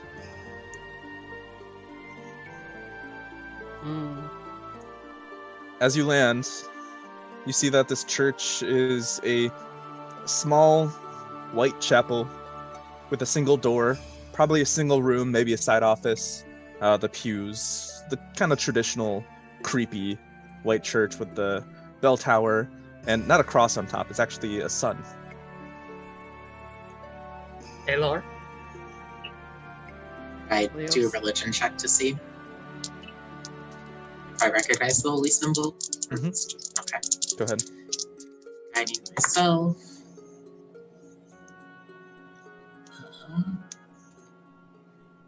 That's only a 12. It's a fairly common symbol. It is a symbol to Paylor. Yeah, Umbrun's right. The church has its own graveyard to like right by it on the, if you're looking at the entrance on the right side. And it seems to be well kept. Unnaturally well kept, like death, decay, awful, and then like pristine church. As in, it's not overgrown. The plants aren't, and the weeds aren't like completely covering things up, but they're a little rough and a little overgrown, but not a lot, as if it hadn't been touched in maybe a month or so. Do we want to look inside, or is this as far as we go with our reconnaissance? Anybody got ways to get eyes inside, or just be sneaky? I need everyone to roll me a perception check. Detect evil and good wouldn't still be up, would it? It has a duration of 10 minutes. Okay. Not after all the conversation and that. 18. Very good. All right. 19. What was it? Perception? Mm-hmm. 22. 23. So everyone that rolled over 15, you notice that this door has some arcane symbols around its frame. And you see next to this door a very familiar looking magic circle that seems to be just big enough to fit your hand in. Challenger. A trauma door, guys. I figured as much. There would be one here. Well, we should go in it, right? No. Why not? We're doing reconnaissance. if we enter the challenge room and we complete it will drop us into a random place in the dungeon. We will not have the rock with us. Bird won't be there. We can come back to it. I mean, we've got the whole day to fly around with this thing. If we want to use this room, we could pop back. Is someone making a map so we can kind of have generalized landmarks, and then when we do get dropped in a random place? Drexel has started. Is there a way I could sneak up to one of the windows to peer inside to see if there was anything other than the trauma door? The challenge door in this steeple? When you dance up to the windows, you look inside and you see that it has 2 rows of pews with an aisle. At the end of this aisle is a little altar, a podium, and a statue of Palor with hands upraised and a symbol of the sun above him. But nothing immediately that I can see within it. Nothing. How big's that statue? How big is the statue? Yeah. It's about 10 feet tall.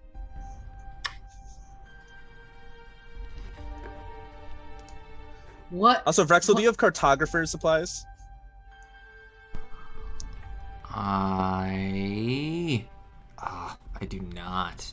Right, so you have made me a set of cartographer supplies. That's true. Oh, did he? Yeah. That's Wonderful. true. That was the one set of tools that I made. I can also make any set of tools that I want. It takes an hour. Yeah, it takes an hour I'm not of using them. I'll come back and give them to you to work on your map. I'm actually not proficient with or wait, am I? The tools are non-magical. I was wondering if I could get proficiency, but I don't. You don't have to be proficient to draw. Yeah, so I mean, I'm not making a super fancy, but I just figure I'm the one who's got writing implements. I don't see anything inside the building. Do we want to go in and do a quick sweep of it to see if there's anything inside worth taking? Is the only door in there the trauma door, though? You could make a door. Number holds up a rock. I don't want to do that. I don't feel good about breaking into a church. That feels not good in my tummy. I would have to agree.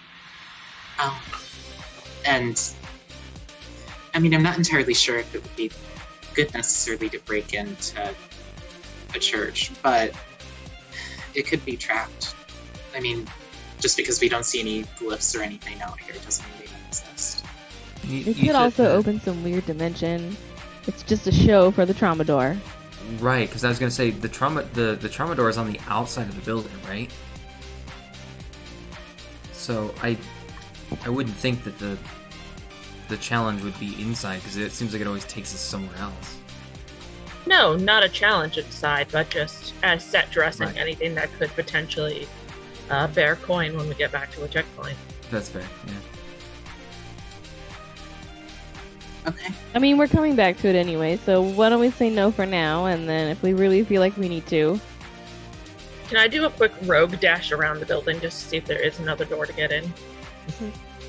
When you do that, it seems as though there's only this first door, but the back does have a back door with some steps leading up to it. Just jiggle the handle to see if it's locked. It's locked. Okay. It's a smaller door. It's the door on the front actually is kind of a double door with an archway. The back is just a single door. Okay. I report back that there is a door. It is locked, but not a hard lock. Well, if we don't have any further way to get inside, what do we say we just, next couple hours, just dash around everywhere? It's not even going to take that long. Just get a sense of what each place is and then make a call? That's fine. And then Vrexel will ask the bird to take us to whichever next major landmark is closest. As you go up into the air, you see the column of smoke that is rising, chimney-sized smoke. It's not anything too crazy, but the forest in that area is actually too thick to see through the canopy to see what's actually producing the smoke. You just see it rising from underneath. And then there is the tower. Did you want to go towards the tower? Do we feel like the tower is best for last? I think so. If I was to put gold down on where the Exit Guardian was, I would say it would be at the top of that tower. So let's leave that for last.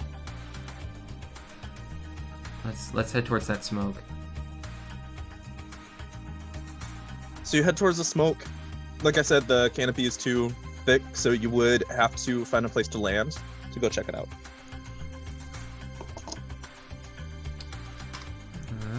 How far away would the nearest such place be if Rexel is not particularly concerned about tree health? Just a couple 100 yards. Okay. As you land and dismount, you all can smell the smoke, but you also smell something really delicious. It's really like good food that you're smelling. Brina immediately starts walking towards it. Soupy. Can I smell it? No. Smells like Grandma Lorna's cooking. No, because it's not Umbrin can't smell things. It could be another team. Could be a trap. Could be Could a be creepy good old food. lady in a cabin. Could be a little old grandma trying to break you cookies before attempting to eat your artificer. Again. Brenda's already fully walking. Umbrin, do you want to sneak ahead? I can make you invisible. Oh, I can make myself invisible, thank you. I Yeah. don't want you to waste a spell slot. Yeah, just thought save you the trouble. If we want to send somebody to be sneaky, you're the go-to. Yes, as the person most likely not to be charmed by the scent of food, I shall go. Umbrin would like to sneak ahead. I will shadow touched invisibility on myself. All right. You come invisible, and you sneak ahead. For 26. How close would you like to get? Are the rest of us trying to hold Brina back? I was gonna say, yeah, what's going on there? He was full speed walking already. I'll stay nobody's within trying to 30 stop her. feet. Hey, Brina, Umbrin's just gonna check it out real quick. Oh, fine. If it's food for us, then we'll know it's food, and if it's not food, you want to know that it's not food. Fine. Umbrin, you see the door swing open. And a wrinkled, clawed hand reaches out, grabs the threshold of the door, and then pulls itself out. Oh, dearie, come on in. Come on, bring your friends. How many hags are in this dungeon? It's really nice to see you again. Oh, again! Hello. Oh no. Can she see me though I'm invisible? You Yes. might have true She's sight. looking directly at you. Oof. Oh no. Come. It's the glowworm hag. The It's the glowworms glowworm hag, yeah. have all grown up. Oh, are they butterflies? No. That's... Glowworms don't become butterflies. I should have rewatched this episode so I can remember her voice. It's pretty accurate. Yeah. That's good, thank you. You remember her name being Gorgatula. Well, Gorgatula. It's like Gorg, but then spatula. Oh, that's where the spatula came in. Yes. I was gonna say Tula like tulips. Come, there's much to discuss. Oh yeah, this is the Yeah, first time Ryan yelled at me for my stage whispers. Yeah, But you remembered. never forget. Where are you? Yeah, Umbrin will run back and tell his friends about the hag who tried to eat them but didn't eat them because I gave her glowworms. So is she trying to eat us now? Potentially. But I feel like we are on good standings with this hag if we did want to try. It does raise a very interesting question about the dungeon and the dungeon sphere. If people who live within it can travel between levels, which is fascinating. And I would maybe love they to don't know know she's in here. What's up? Nothing. Let's go. I'm into it. I mean, if everyone does not feel comfortable, we do not have to go. I would love to go talk to her personally. But if we decide that is not a good course of action for our group and to avoid it altogether, we most certainly could. This is that one that put us to sleep, yeah? Yes. She asked who was my least favorite of the group so that she may take and devour them. But I traded her glowworms for you, my friends. A noble sacrifice. I could have sacrificed one of you! And we're glad you didn't. Yeah. We are. Do we have other landmarks we want to look at before we make this call? These two things and a tower were all that you could see instead of the forest for what have you. I feel like maybe this is a good place to start. Did you see a Tromador in there? I did not, no. We know where the door is. I was overjoyed at seeing a familiar face. You can see the joy on my face, yes. I say let's go. Expression doesn't change. Do we have anything that she might want that she would not eat us because we gave it to her? Potentially. I've got mushroom spores. I have more glowworms, but mostly they're for Jerome. I have some of those hallucinogenic spores, so, you know, she wants to have a fun time. I've still got a vial of boggle oil. I've got those flowers from the second level. From the second fight. The dusk flowers, right? Yeah, the dusk flowers. Yeah, they also have some of those, so. I have the ever-smoking bottle. Not to give to the hag, but I have it. I was wondering who picked that up. I couldn't remember. Yeah, we gave Kanari the boots and I took the bottle. I mean, I have things to give her if she wants things. I think we should be safe. I believe that she's a challenge that carries over from the first level. If you were to engage her, she would cause more of a problem for you in the second level, but that is speculation. Well, I do smell some good food. Let's go talk to her. Yeah. Opinions?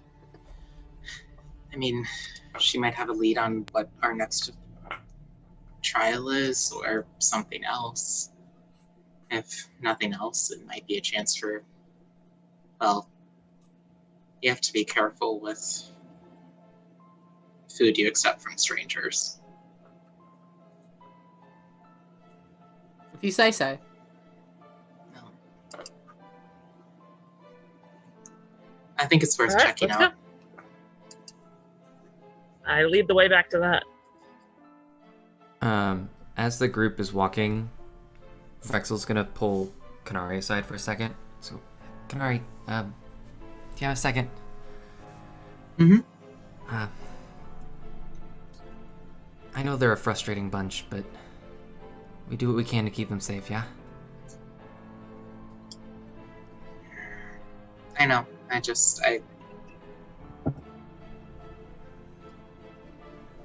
I'll figure that out later. I'll watch my temper. Oh, you and temper. Wanted to say thanks, and Vexel's gonna pull out the wooden ring that he's been slowly crafting, and that he has infused with the spell refueling enchantment. This can help you get back some of your power. I feel like it's a good ace in the hole for someone like you who has the ability to get us back up if we go down.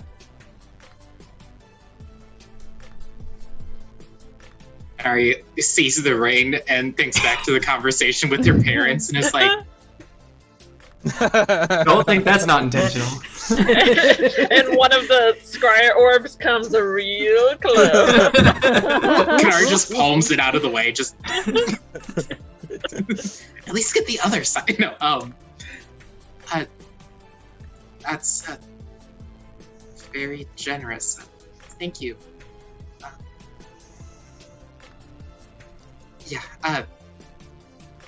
No, they're all fine. Everybody is fine. Undeath and I don't really get along. I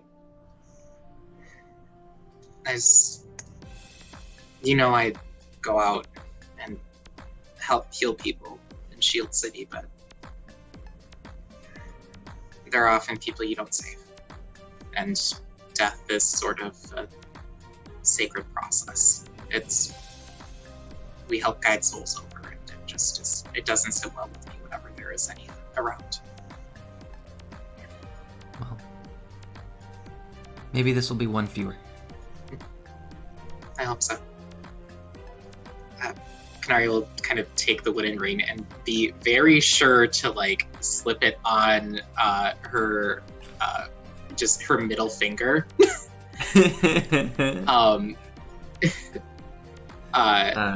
On her right hand, just because she normally has the shield on her left arm.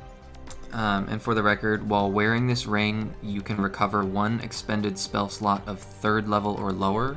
It does not require attunement.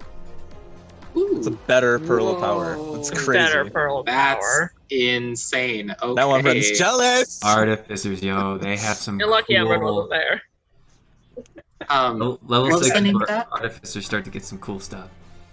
Ring of Enchantment, or it's called a spell refueling ring. In the artificer lane, I don't know if that's an item. No, it's just that. It is what it is. I don't know if you can search spell refueling. As the only full caster here. Yeah. I don't see anything if I search spell refueling ring, but basically it's a, I'll write it down, and I'll just have to remember that I have that.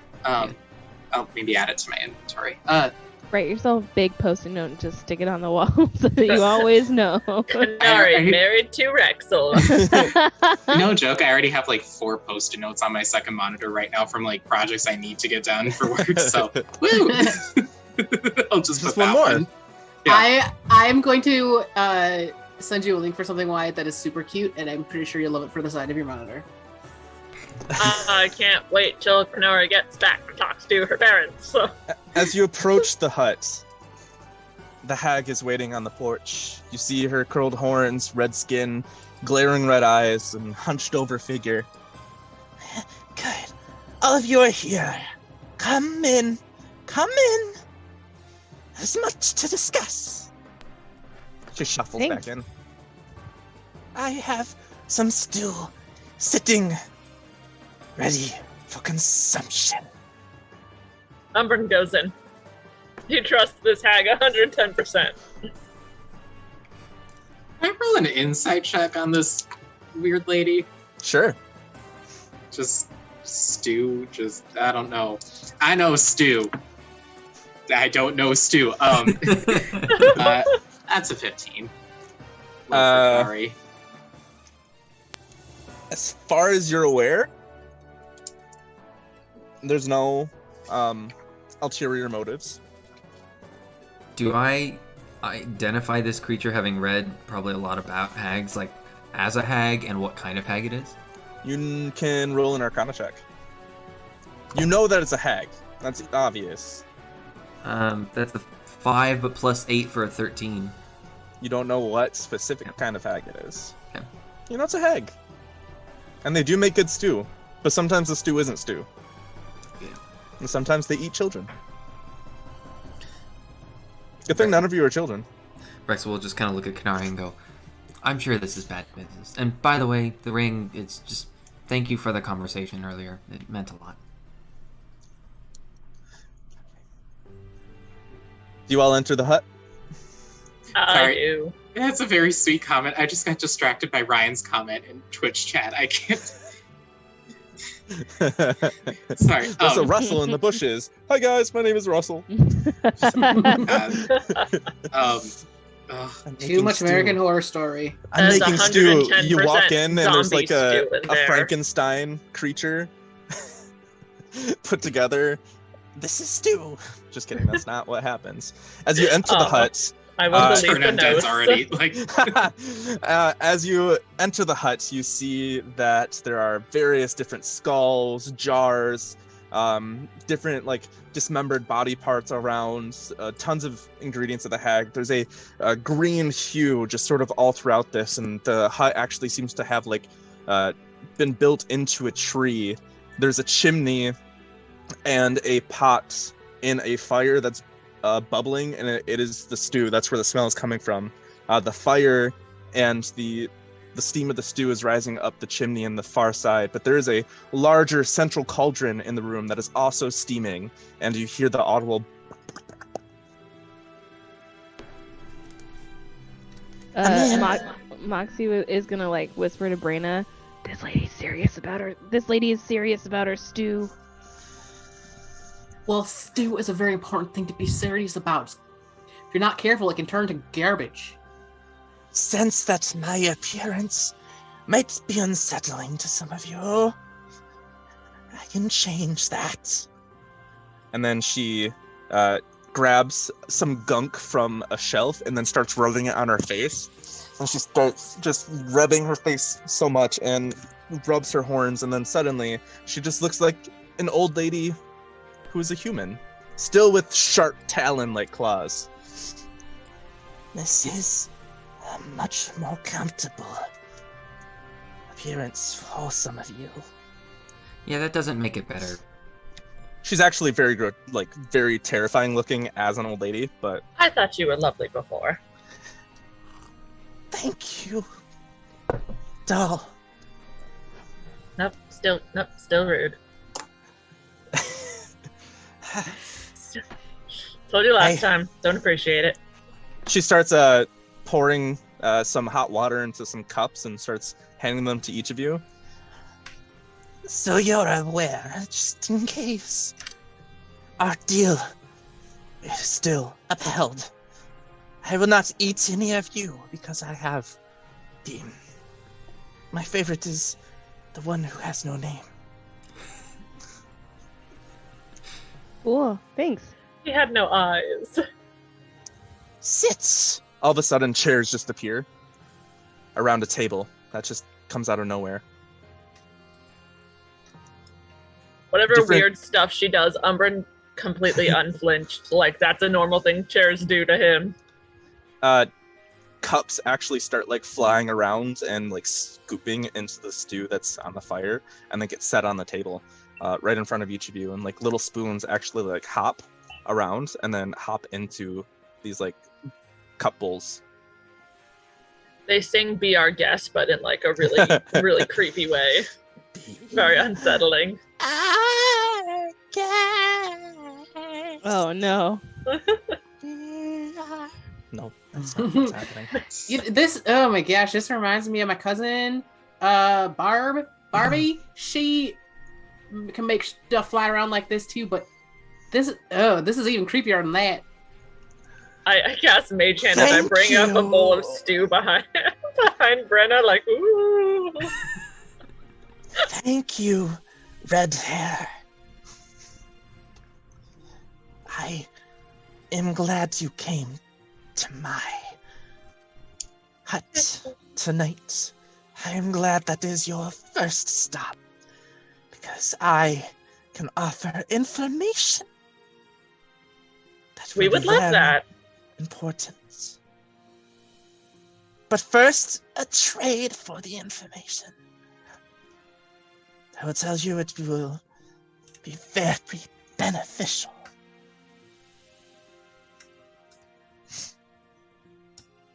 What are you looking to trade? Umbrin starts pulling things out of his bag and like setting them on the counter, like all the things I had mentioned before. He gets out the little vial of the dusk flowers. He takes out a bottle of more glowworms. I've got a set of dice, all these mushroom spores. How about your firstborn? Pointing to Moxie. Oh, me. Moxie thinks a minute and is like, yeah, okay. Wonderful. And you just feel like an itch on the back of your neck. Oh, Ooh. Now, the information. These lands, these haunted lands. You cannot sleep in these haunted lands unless you are on hallowed ground.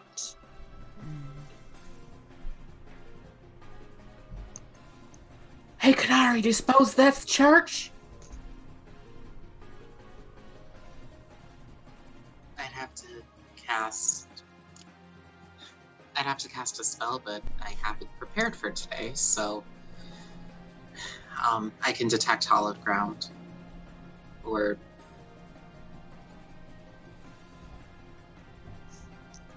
no, I wouldn't have access to that yet.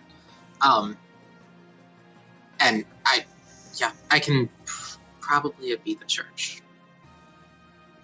I think you could just like feel it, like roll religion, and it would pretty much tell you. Yeah, I mean, detect magic, I think, or not magic. Detect evil and good, I think, also has. Yeah. The player caught me in a technicality there earlier today. In these lands, there will be a variety of hallowed grounds, each dedicated to a different god. Martin here at all? Yes. And the mountains. Is there a And library? yours. A library? No libraries that I'm aware of. And your god has a place represented here too? The one who summons stars.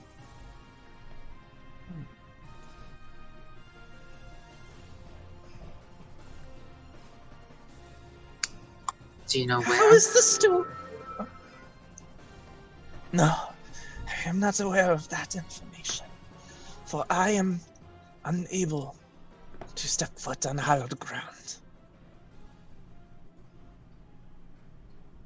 Or determine the location. But how is the stew? Those are delicious things.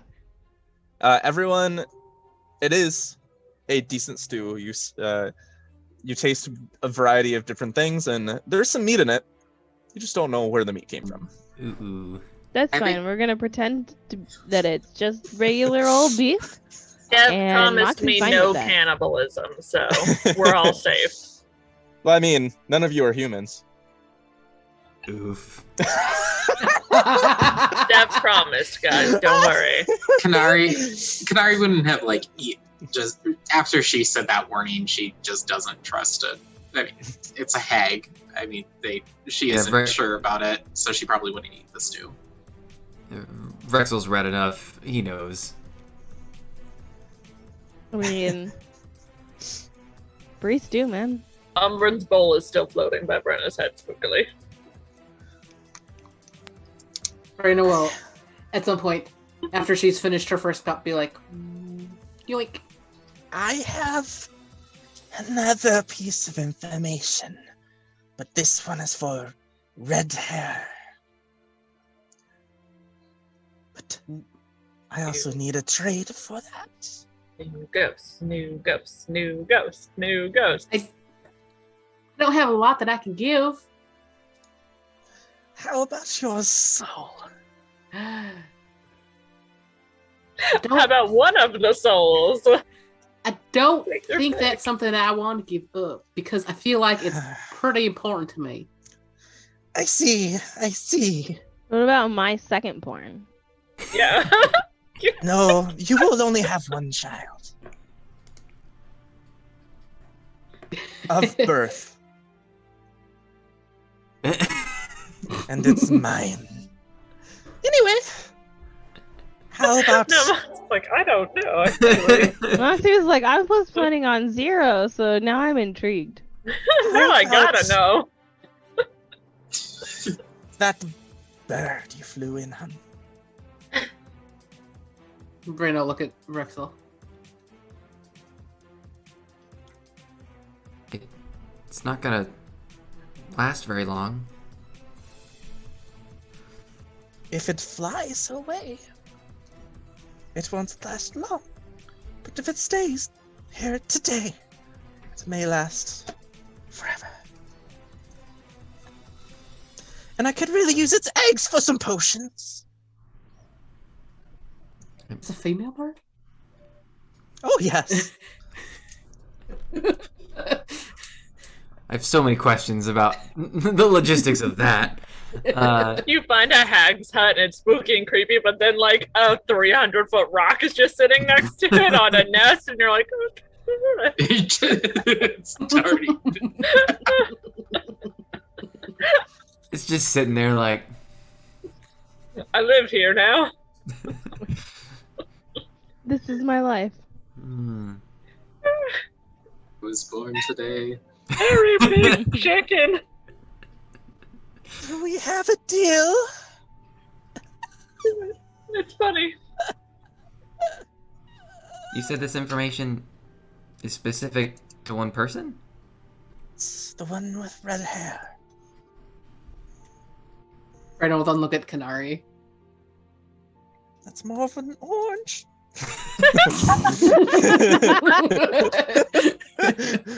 The one who channels her ancestors, who forges weapons in great heat. Who, what? Say that again? Forges weapons in great heat. Oh, that's probably me then. Yo, do we have a deal? A deal? A deal? She's intense. It's your bird, Rexel. I mean, Breno's, looking at Rexel. Like, it's up to you. I'm also open to hearing other offers. I mean, I have some mushroom drugs. You want those? Yes! Oh, my mushroom spores weren't good enough, but Moxie's are? Hey, I didn't say spores. I said drugs. They're the Drugs. spores. We both I know, collected but spores. drugs. Yes, I would like to see them. Uh, Please. Moxie's gonna pull out 2. I have 3, so she'll pull 2 out and kind of, I only need one. and she'll ooh. give it to like Brena to give to her. I'm a myconid sovereign. She just like scurries over to the pot that's in the center of this, that's like bubbling and everything, and she uncorks it and dumps it right in. Ari just gently pushes her bowl a little bit further away. He turns and Gorg goes, spatula. Gorgatula. Gorg spatula. Gorgatula. Well, so what's this information then? You channel your ancestors in your family. Yeah. And you bring them back from the dead and call upon their spirits. That's not a secret. No. But you don't realize, why doesn't his spirit appear? Why can't you call him forth? The one you've lost. That Strange indeed. Strange indeed. It had been questioning my mind.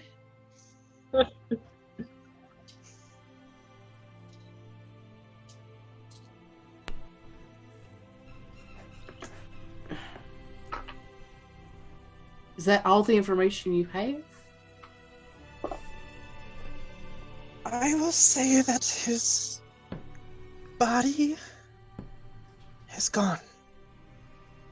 But his soul wanders. I have seen it. Here? Well, I have not seen him here. But yes, also here.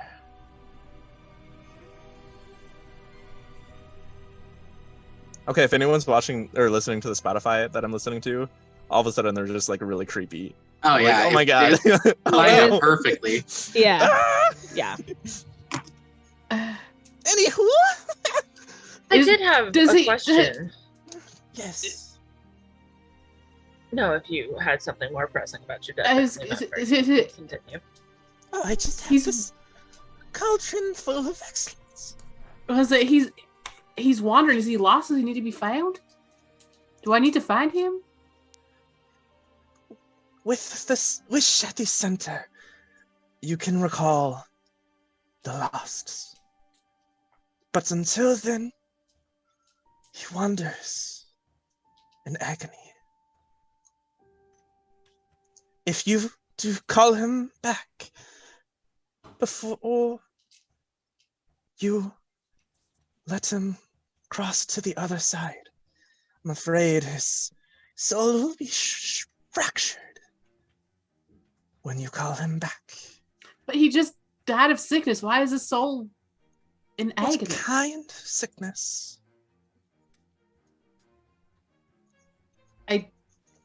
I don't know. It was a magical kind.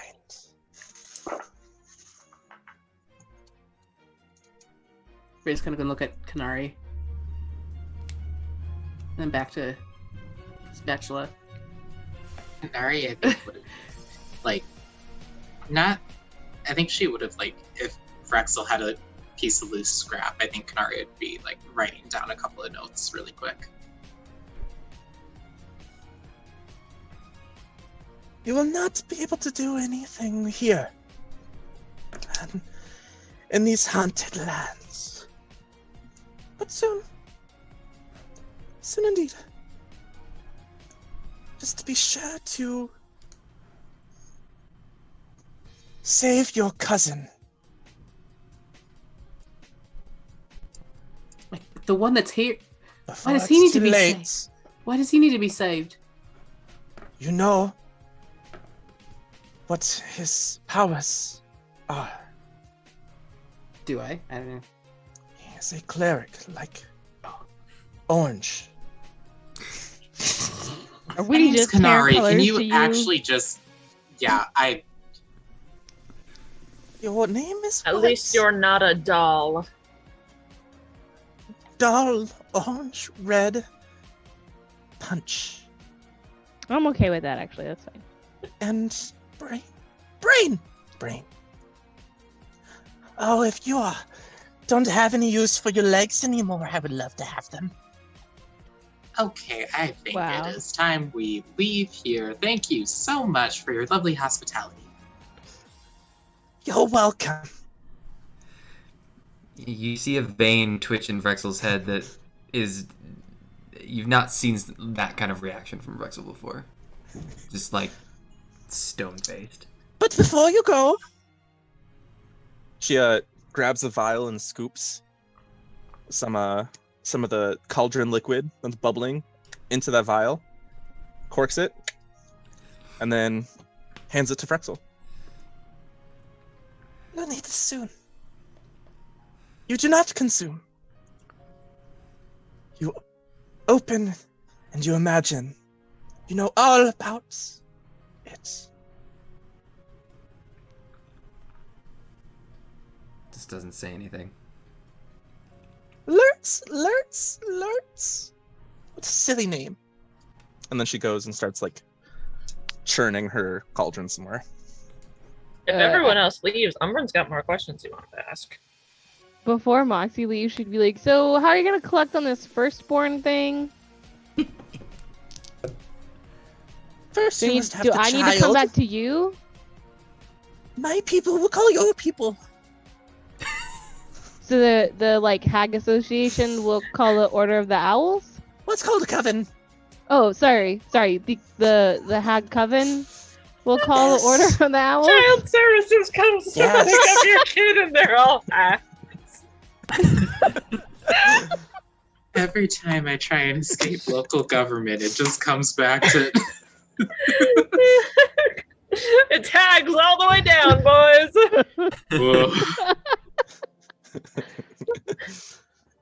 Okay, well, I guess we'll keep in touch. They'll see you at some point. I mean, to be honest, this seems like a win-win situation, so...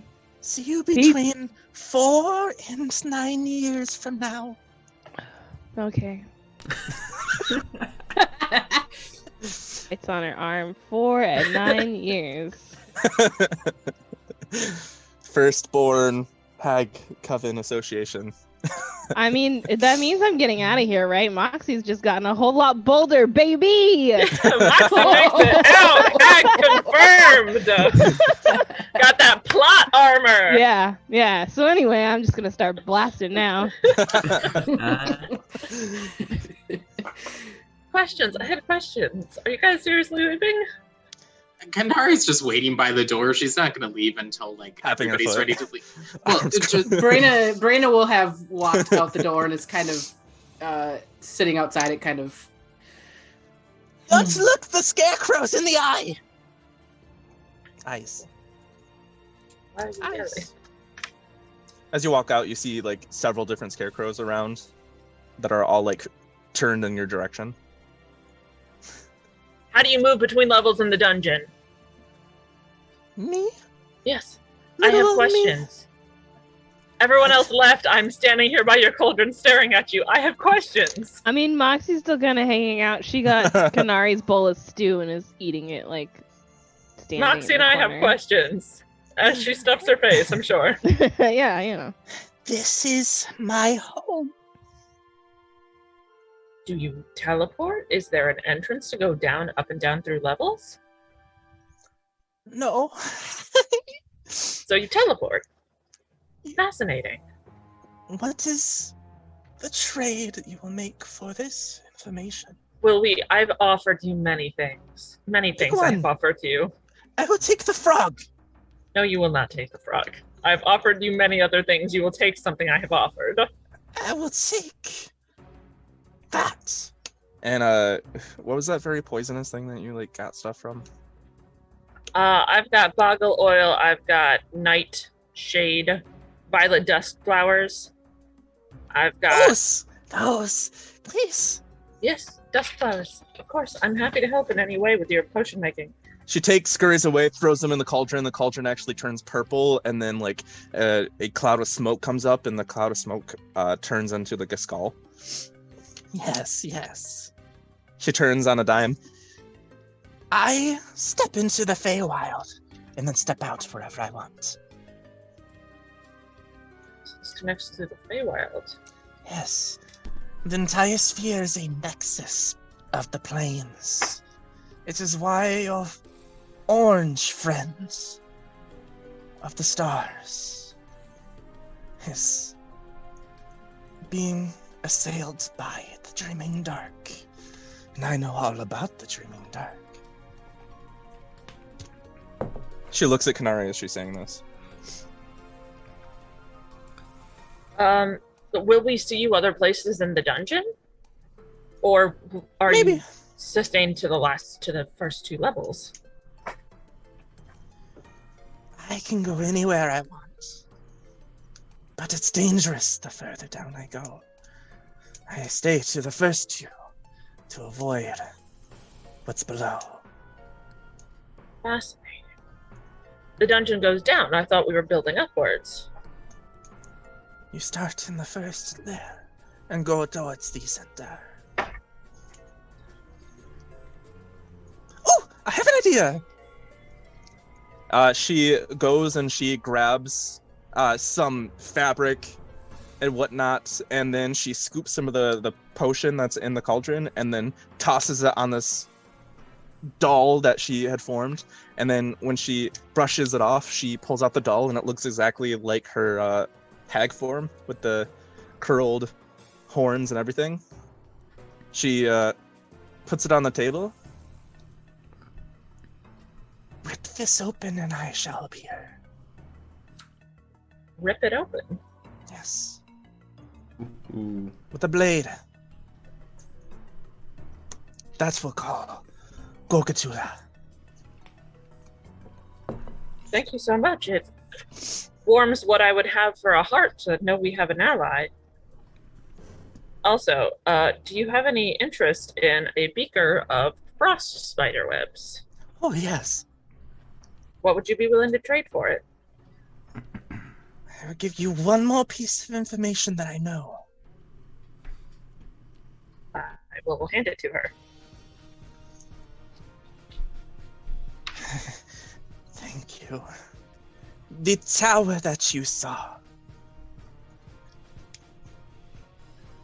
What you seek, or what you need, is at the top. But to go there is to risk imminent death. Do you know what it is up there? I cannot tell you. I am barred from telling you. Did you tell us what it rhymes with? Yeah, do you have a fun riddle we can figure out?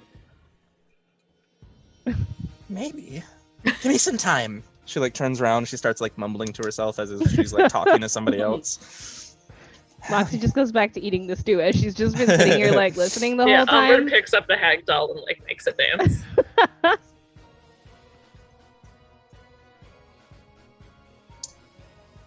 Clara will walk out to Brayna and just kind of avoiding the scarecrow's eyes that are all like staring at her, just goes, are you doing all right?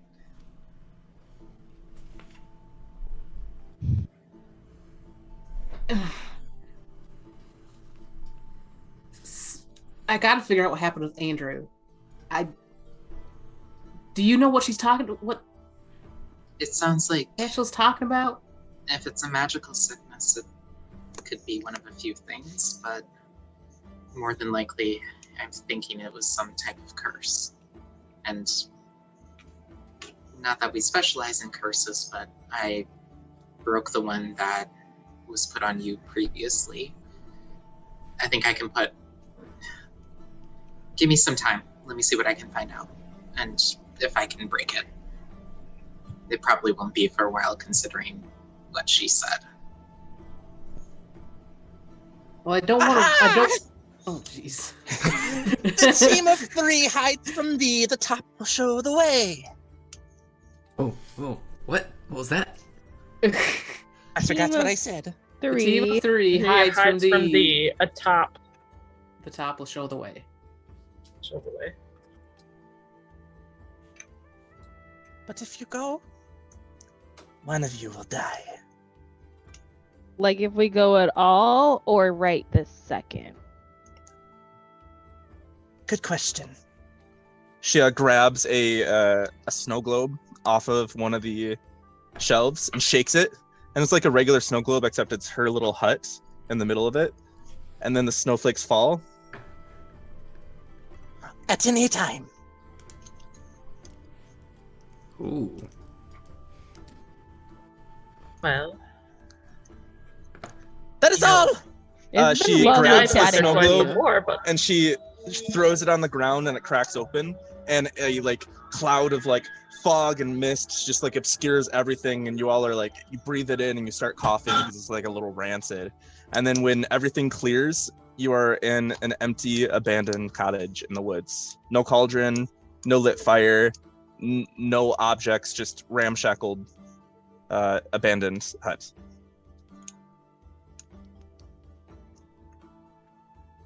I respect the flair for dramatic, but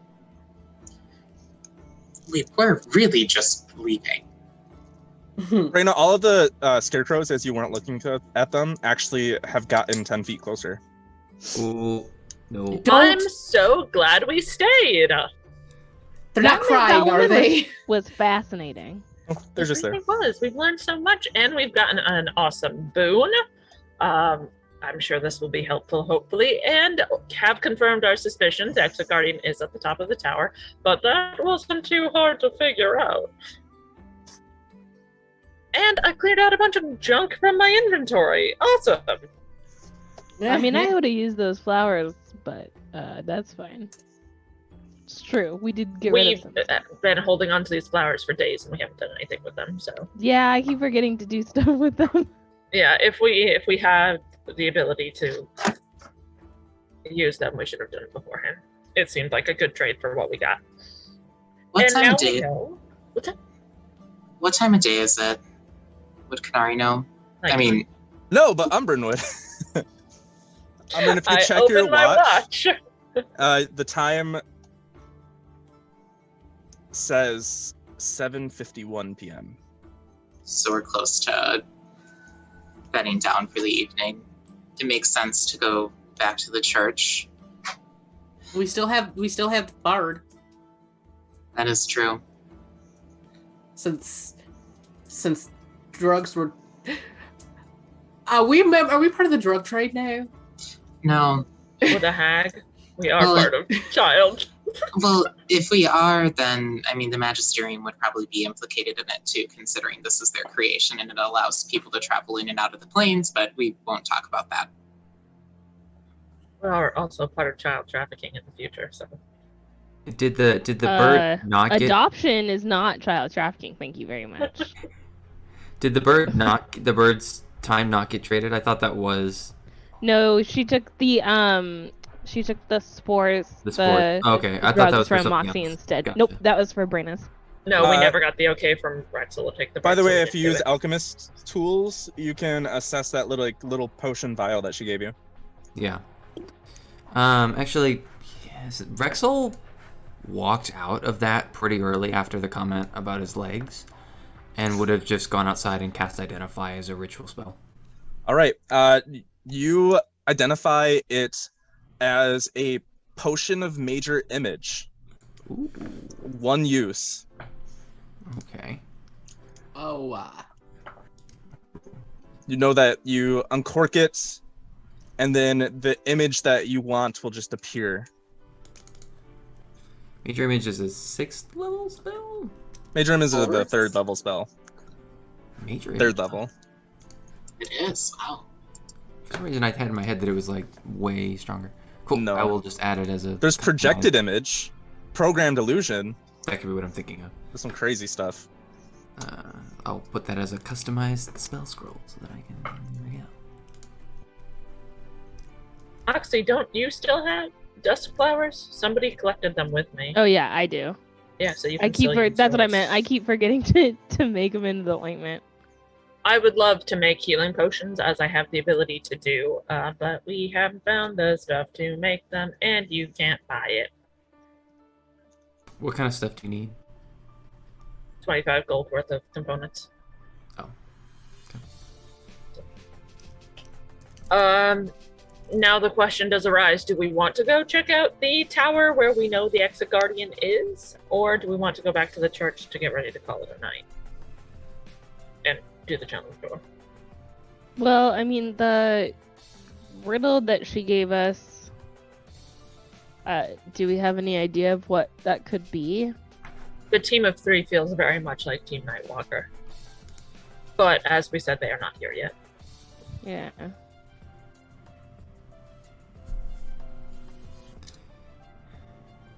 Don't hags usually... Oh, I don't know. Actually, I don't know if Brandon would know this. Never mind. Do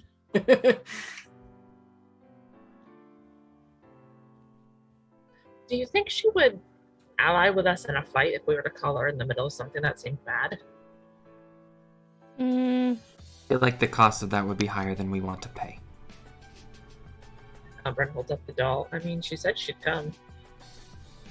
Yeah, but I don't know that there won't be like a price. But I'm all out of firstborn, so. I'm so sorry.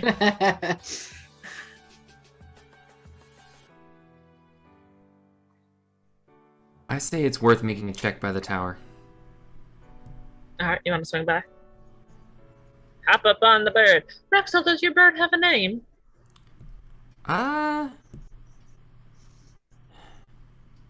Not yet. We'll see. Is he Soren too? Soren Jr. They're all Soren. They're Soren. They're all Soren. It's like Soren's Roach. so jealous. It's like Roach from the Witcher series. They're just all every bird.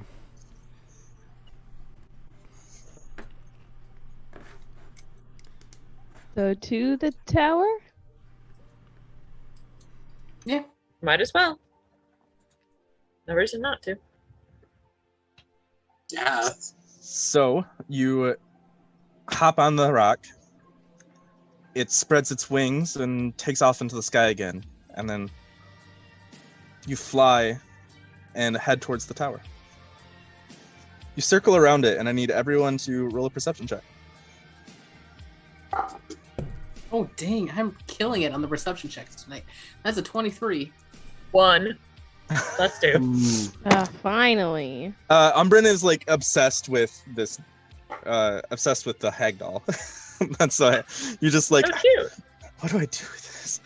It's, she called me a doll and then gave me a doll. She so perfectly fits my aesthetic. Rex's got a 6, so he's got nothing. 23.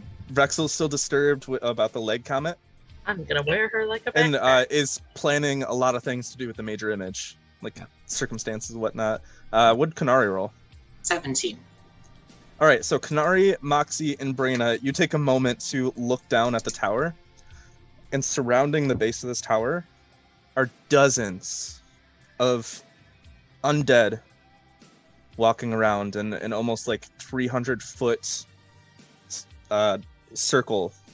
300-foot radius circle centered on the tower. An almost army of undead walking through. Not just zombies. You see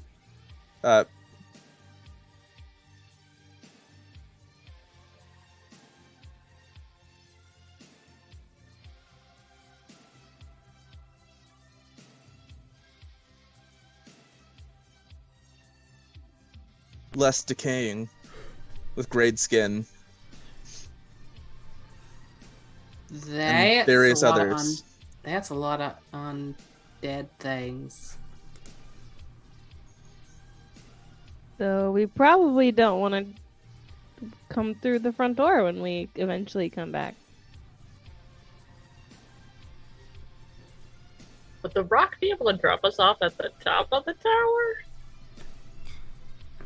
Probably, but I mean, based on what the hag said, I guess if it doesn't fly too much farther, it can stick around. But we go through a challenge door or anywhere else, you know, there's a chance it can't follow us.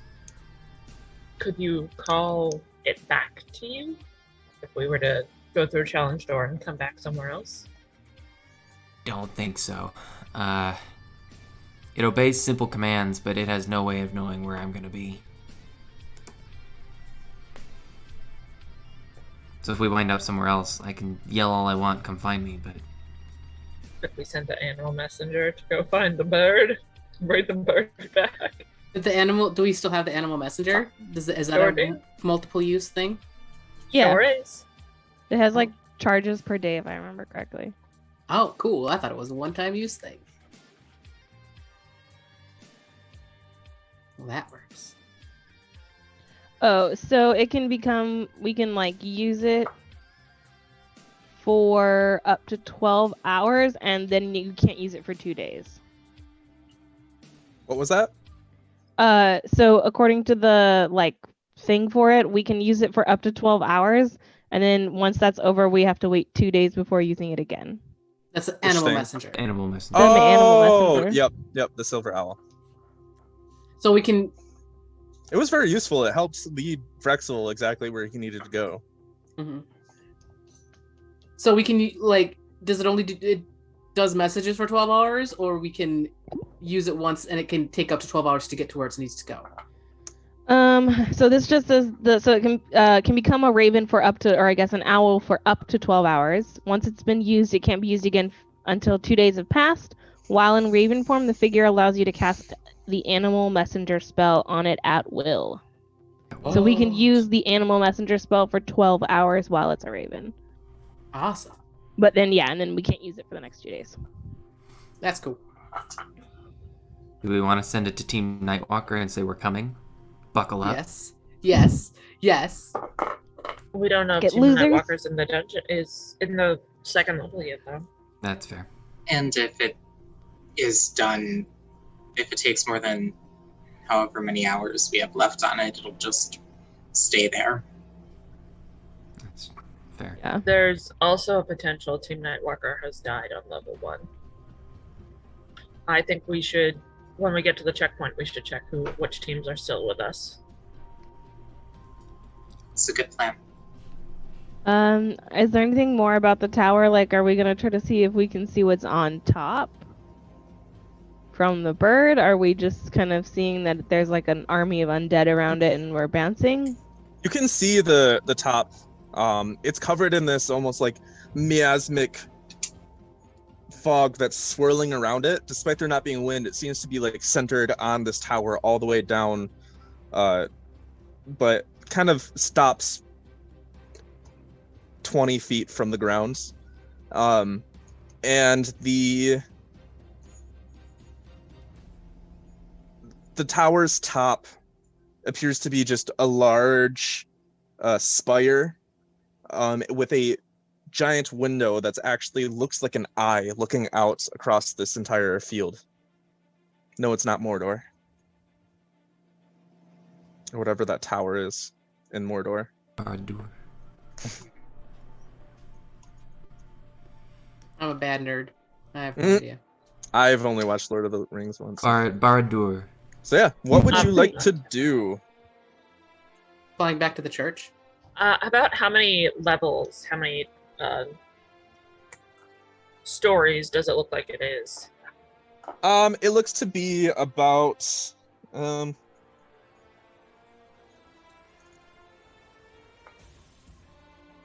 55, 60.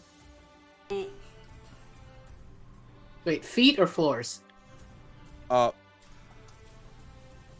Around 6 stories. Okay. Oh, I was like, oh wow. I was like, that's gonna be a really long walk. That's up a that dungeon tower. spirit. High rise. I lied. It's 11. It's 11. I forgot to count the bottom 11 stories. and the top. Better than 55. Yeah, ring.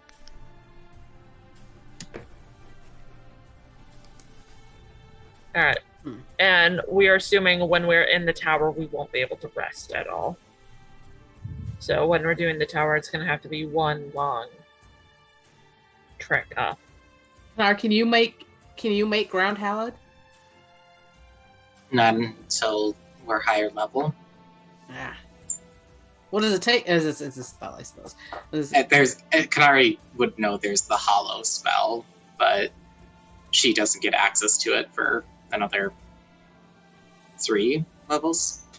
We've only seen one challenge door so far. Do we think there are more on this level, potentially back in the woods? Either in the woods or they could just be attached to the other churches. Each church could have a particular challenge associated with it. And knowing the Pantheon of Gods, any of those could be... We know there's Morden, we know there's Pelor, there's mine, Celestian. Well, and didn't Brayna ask about one that was Morden? Yeah. Okay. And to be clear, Rexel's question about the library was like a capital L, like a library to Denier, and they said Yeah. Oh, I didn't realize it was the capital L. Does that change the answer? No. Nothing to. So I don't know why I said that, but. I say we head back to the church, look around, and then head into the challenge door. I agree. If we're going for a challenge door, I mean, might as well do the one we have. Right. I want to prepare everybody that if it spits us out somewhere other than consecrated ground, we won't be able to rest until we're there. And we also need to keep in mind that if we do find hallowed ground, it's going to make us a target. Other people are going to want to sleep too. I was functioning under the assumption after the challenge door we'd be going to a checkpoint. Oh, that's right. That's true. To meet up with all the checkpoint business that we had. You just have to find one. An entrance. Do we automatically get the entrance to the checkpoints on each level now, or do we have to find it first and then that happens? Challenge doors always give us the option to go to a checkpoint. From what you remember, there were only a couple that offered that option. Oh, I thought they all did. I thought that happened after we found our first entrance into a checkpoint. That was why I was asking. There's 3 trauma doors and 2 checkpoints. Okay. So maybe the first one doesn't.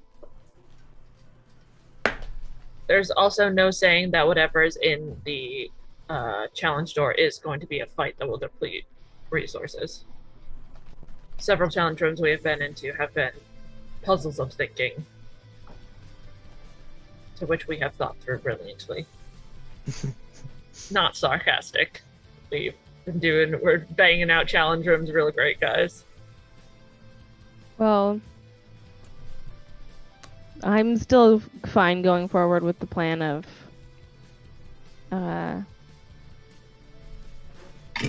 doing the challenge door now.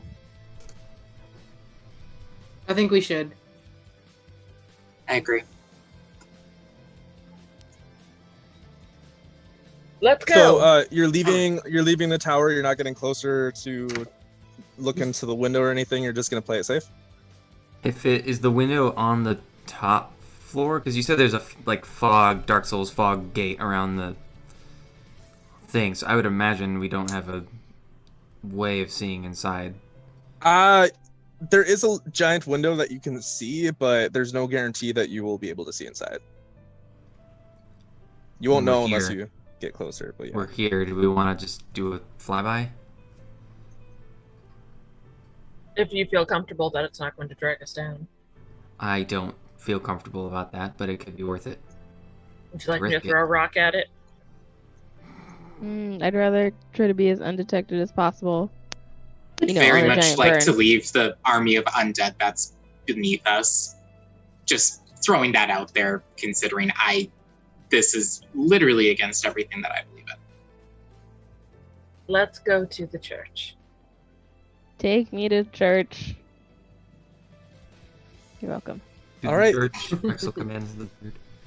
The bird turns around and then flies in the direction of the church.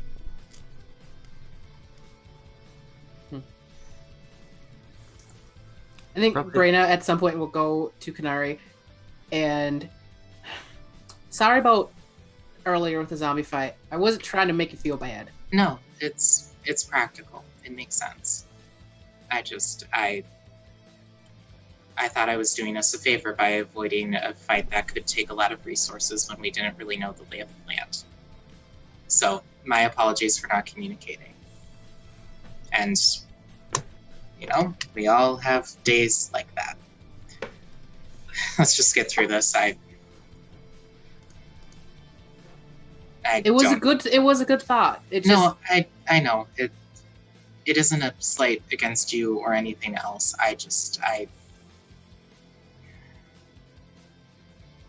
This place wears you down. That's why I like to hit things. I wear them down instead of it wearing me. It's a nice outlook.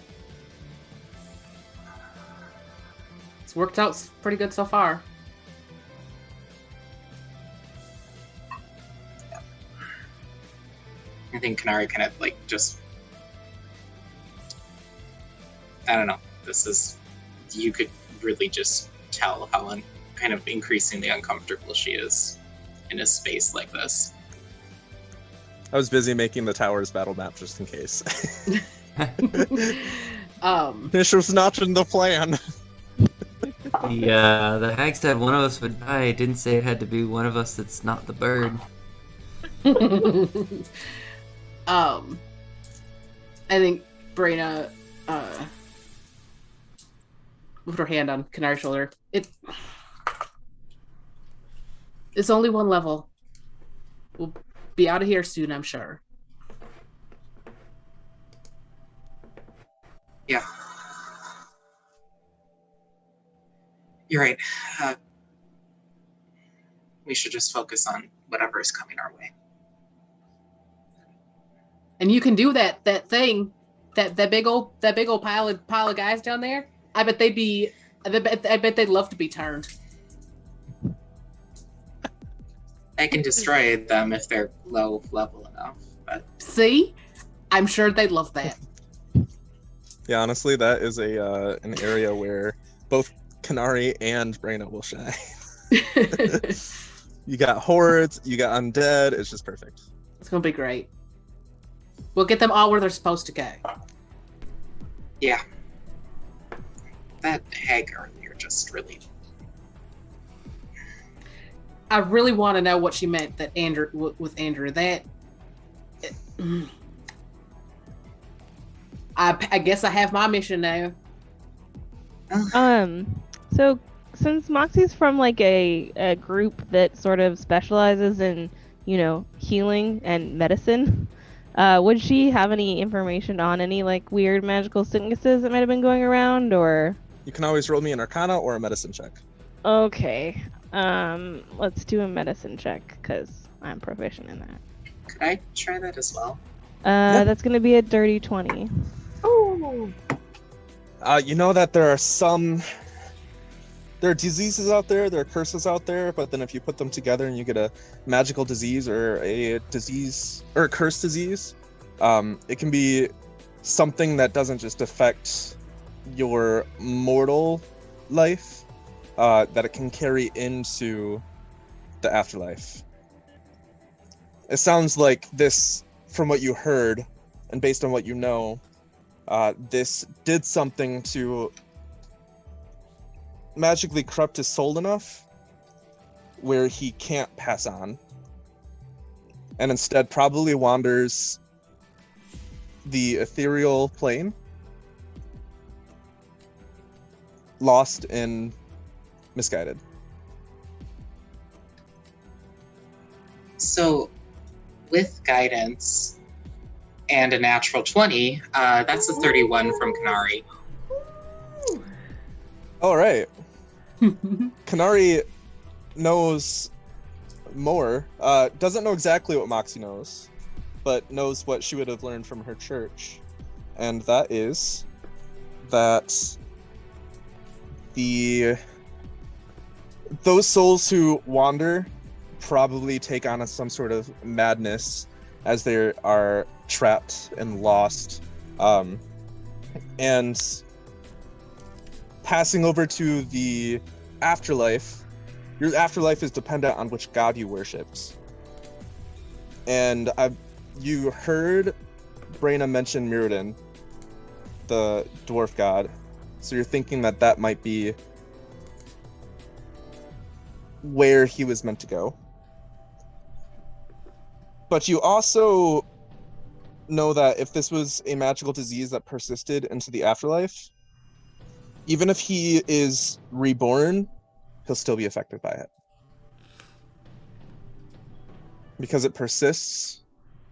So after spending some time thinking about it, praying about it, that if Brayna were to attempt to bring his soul back with a wish and bring him back to life, he would come back with the same thing that killed him in the first place.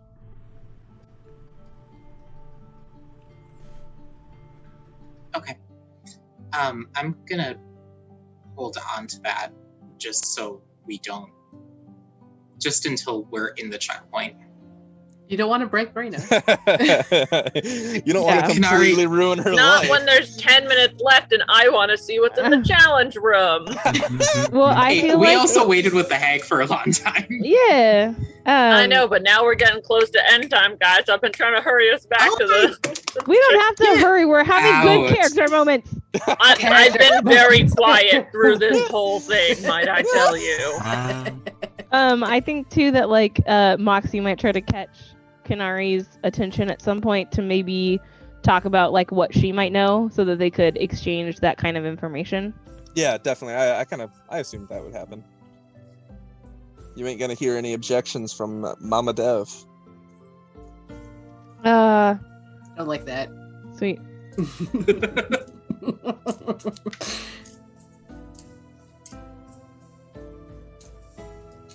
How does that make you feel, Braina?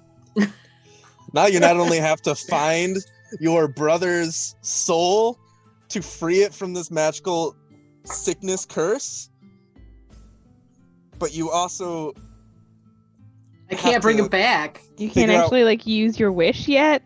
You have to get him cleansed of this. Find his soul, get him cleansed before you can bring him back with the wish. That could all be one wish. Which means we have to do it in the dungeon sphere before we win? Yes.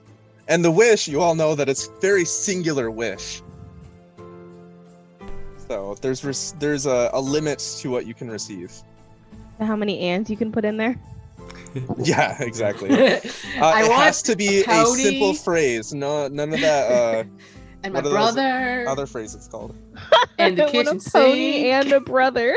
Yeah, exactly. I would like my brother back, completely healed, without any broken diseases in him. No subordinate clauses. No complex sentences. There's no and in that sentence. Just more adjectives. Oh, look, I fully healed brother back, please. There we go. Get it.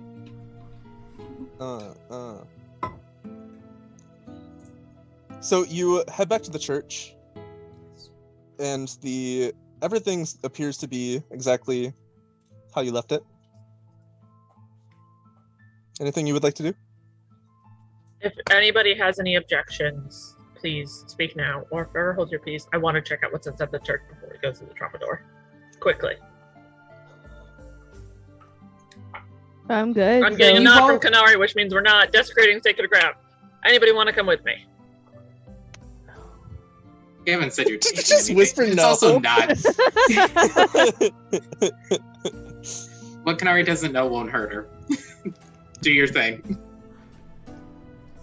It's too spooky in churches. Okay, I will do it by myself. Thank you, team.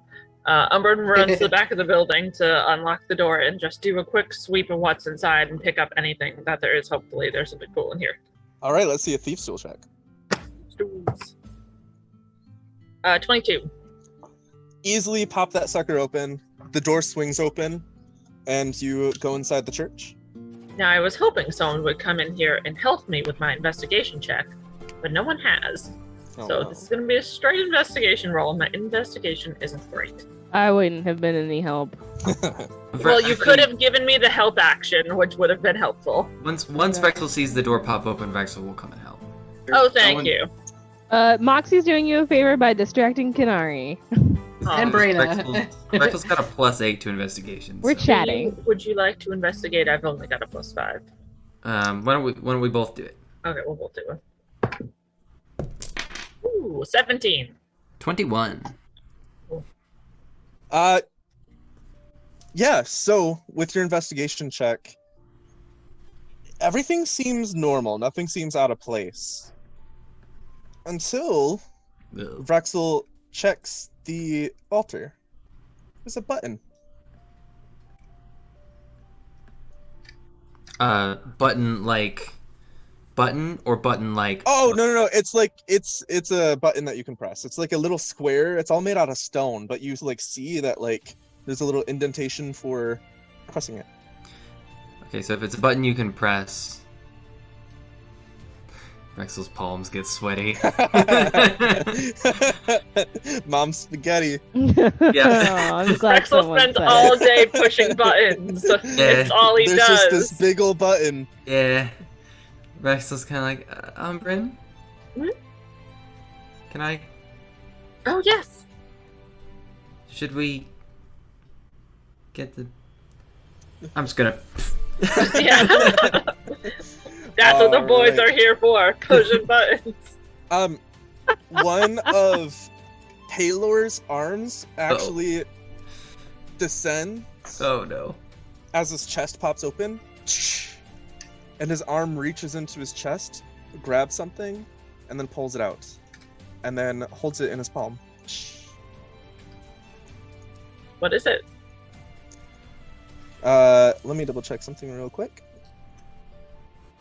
See, this is why I wanted to check inside, because all the other teams were like, oh, all this place is a challenge door. Let's just go in. No one would have thought to look inside. There's a I coin. didn't know. A coin? Can you toss it somewhere? Can... it's a touch spell. I was gonna say, can Vrexel identify the coin without, like, taking it out of the thing, but no, I've gotta be touching it. Mage hand, I pick it up. Alright, it's in your mage hand. I bring it close to Rexel for him to look at. Taking it, didn't... Nothing exploded or anything. Did you touch it? I have not touched it yet. Okay. Nothing happens. I'm gonna roll Arcana to see if I can scope out what it is.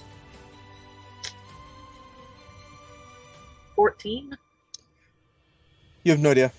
You see it, it's just a coin, but you do see some writing on it. Ooh, can I try that check? Who speaks Infernal? Not me. No one. No one in our team. Yeah, does. that's one of those that nobody speaks. Would I recognize it as Infernal? That you can give me either a history or Arcana check with.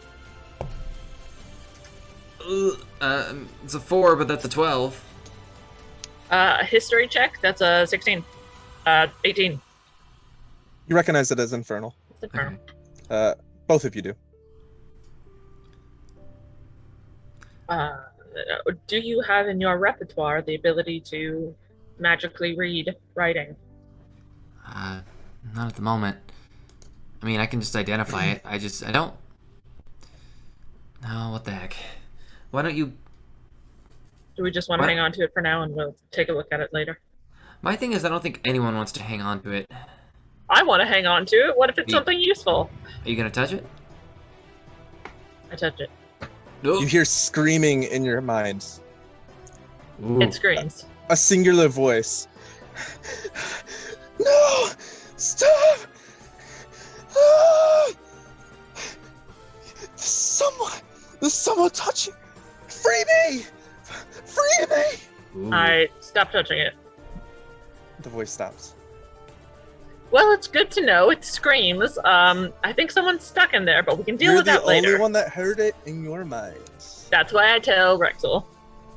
Well, why don't you go grab the others? I'll identify this and start ritual casting Identify. I was gonna say we just put it into the bag and we, yeah, we can do that too. Yeah, we'll pocket it for now and we'll head to the challenge room. Yuri, you're frozen. I know I'm frozen. Yeah. But since we're so close to ending, we're so close to the end. I can't type down any notes. My cursor will move, and I can still hear you guys, but I can't type. No. Frozen. When you touch it, you also hear the screaming. Free me! No! It's a soul coin. I knew it. Ask it a question. Is it cursed? It must be cursed, yeah? That's it. That's the coolest thing about soul coins. You can ask them questions. Does it say anything else than free me? I touch it. What's your name? Please. My name? Dolamond. Oh, that's a lovely name. What are you doing in a coin? I don't know. I was killed, and I ended up here. Insight check. So good. That's another 18. This dice is just popping out 16s today. That's an 18 on an insight. I made a deal, and this was the result. When I broke the deal, please, you must remove this curse upon me, or destroy this coin, and free me. What do we get out of this? Umbrin, when you identified, you also knew that a soul coin has 3 charges. You can only carry a certain number of soul coins equal to your constitution. You must have a good constitution to carry more. And you can drain the life from it by expending a charge and gaining 1d10 temporary hit points. Or you can telepathically ask it anything, and it'll give you a response about something it knew in its past life. Can we, if we found Andrew, we could put him inside this coin to keep him with us and keep him safe until we could find out what happened to him. If that's something we're interested in. I can't see Brenna's face to know how she feels about this.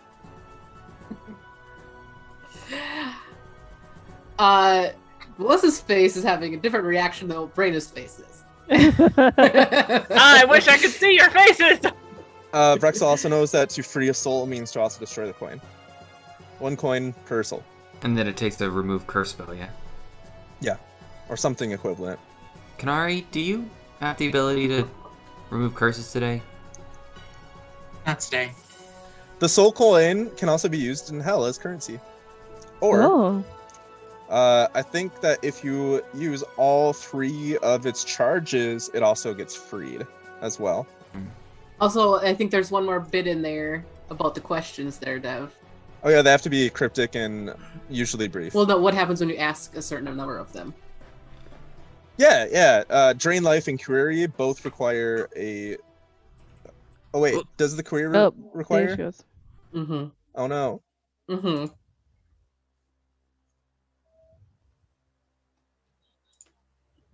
Oh yeah.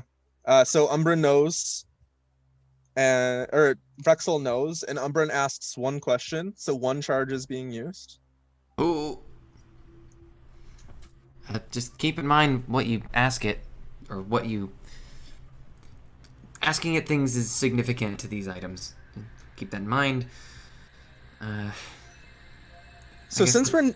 I was going to say, since we're nearing the end, do we want to fast forward to going into the challenge room to see what it is? I was going to say, Vrexel just says, let's just take this to the group. Brings it outside, everybody, like, this is what happened, we talked, this is soul coin, and then... You could also open with what it is next week. Yeah. Oh, but I'm really excited to know what it is. Let's go see what it is. Actually, if you do it tonight, it will be very helpful for me, because then I can prepare a lot better. Okay. Battle maps and all that if I need to. Yep, let's go open the door, guys. Wants to open it. I will. Since I haven't opened one yet. I don't think. Yeah, I did 1, Moxie did 1, I think I've done Umbra did 1. Or Vrexel's done 1. Yeah, so there are 4 challenge rooms. Was there? We got the bird. There was the Lightbringer. Boggle room. Boggle. Tomb, Boggle. Library. I don't know, we'll talk about it later. Library. Oh, right. Kanari, roll me a d20. 19. Ooh. Oh, yes. Very good. So you place your hand on this rune hand panel. It glows, and then the archway lights up, and the door of the church flings open, and there's that shimmering field of energy. Each of you step through, and as you enter this room, you see several different waterways that flow beneath 4 stone bridge-like stairways that rise up to meet together on a central platform. On this platform is a large cube-like structure with a single metallic door with arcane sigils on its faces. Standing before this massive cube is a creature, well, not standing, floating, with 4 eye stalks, 1 singular eye in the center, and green, scaly skin and a large mouth with sharp teeth and pink gums. He seems to be talking to someone, but you don't see anyone else.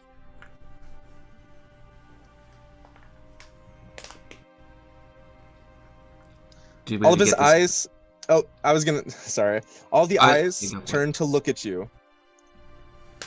And then his entire body turns and looks at you. And his eyes all go wide. And he says, "Did you bring me any sugar?" And then that's where we're gonna end it. Joker. What happened? The soul coin is getting eaten up because of questions. Yeah. Each time you ask it a question, it expends a charge. So we just counted it as one. Oh, cool. Is the beholder in the soul coin? No, in the Twitter room. Okay, yeah, I figured. So this room is called the room within the room. So there's this large cube that stands on the top of this like pedestal and podium. And this spectator who is talking to himself turns and looks at you and says, "Do you have any sugar?" And yeah. Lovely. That's it. Wonderful. Well, we're done, everybody. Good night. Go away. Good game, everyone. Actually, we have announcements. Fantastic ending. We do. Yeah. So the announcements that we have are, we don't have World's Greatest Dungeon this Wednesday. There's is potential for a one shot, so stay tuned on our Twitter, which will have the information. And Discord. And Discord. If you want to join our Discord, you can do that as well to keep up to date with what we are doing. Also, on Friday, there's another episode of After the Fall. Episode 2 or 3? 3. 3! Oh, wait, I knew that. And episode 3. And then we also have on Sundays, but not next Sunday, because of 4th of July, a little bit more paint at 4 p.m. Central. And then us. There's also other shows that happen periodically. There's Kobolds and Quizzes. Sometimes we do some create food and drink. Sometimes we have a Ryutama one shot. So those are all things that get posted on the Twitters and in Discord. And yeah. Any questions from the audience? Post it in the chat. Also follow my personal channel. Questions. Yes. That'd be cool. Personal channel. All of our Twitch.tv/Brayna and Twitter. And yeah, is there anything else that we want to talk about, announce? So no show next week. No show next weekend. But we'll be back the week after. Yep. Why are there so many holidays on Sundays? Right. It's the time I'm of year, trying to play D&D. I don't need holidays coming here wrecking it. And also, happy Pride, everyone. We're in the last final stretch of Pride Month. So go do something queer. Go be proud. Come on. And if you're an ally, consider like giving money to queers. Like me. Because we're all poor. I also support your queers today. I also thought that we got straight allies. But there are some people in my life that are like honorary queers. Like you're an honorary gay, not because you are gay, but because you're just that cool. I do not follow this train of thought, Dev, but I appreciate you nonetheless. The only person that comes to mind is my buddy Sid. And yeah. Great. Thank you everybody for tuning in. Yeah, we're so sorry for all the things that happened today. Whoops. Like Dev being a robot and making Kanari sad. You're welcome for witnessing my firstborn transaction. So we all love each other deeply on this channel. Everyone met Gorgatula. You got some cool items. I loved her. Even though she did not care about me. You avoided the tower and the undead army below, which is good, because I was not prepared for that. Although if you did fly the rock in, it was going to get petrified and you were all going to fall into the center of this dragon army. Or dragon army. Zombie army. Whoa. Dragon's real. Whoa. Dragon zombies? This is turning into... You discovered it. The Exit Guardian is a Dracolich. Oh, no. About time. It's about time for a real challenge. Eviscerates you with one blow. Please don't. Awesome. That's good information to have. She said one of us would die, and she was right, because we all died. One of you die while the rest run also in. die. We all died. You know what they say, ride or die. Anyways, I think that's probably good for tonight. Oh, I forgot we're still going. Okay, bye, guys. I greatly appreciate you. Have a great evening. Come back not next week, but the week after.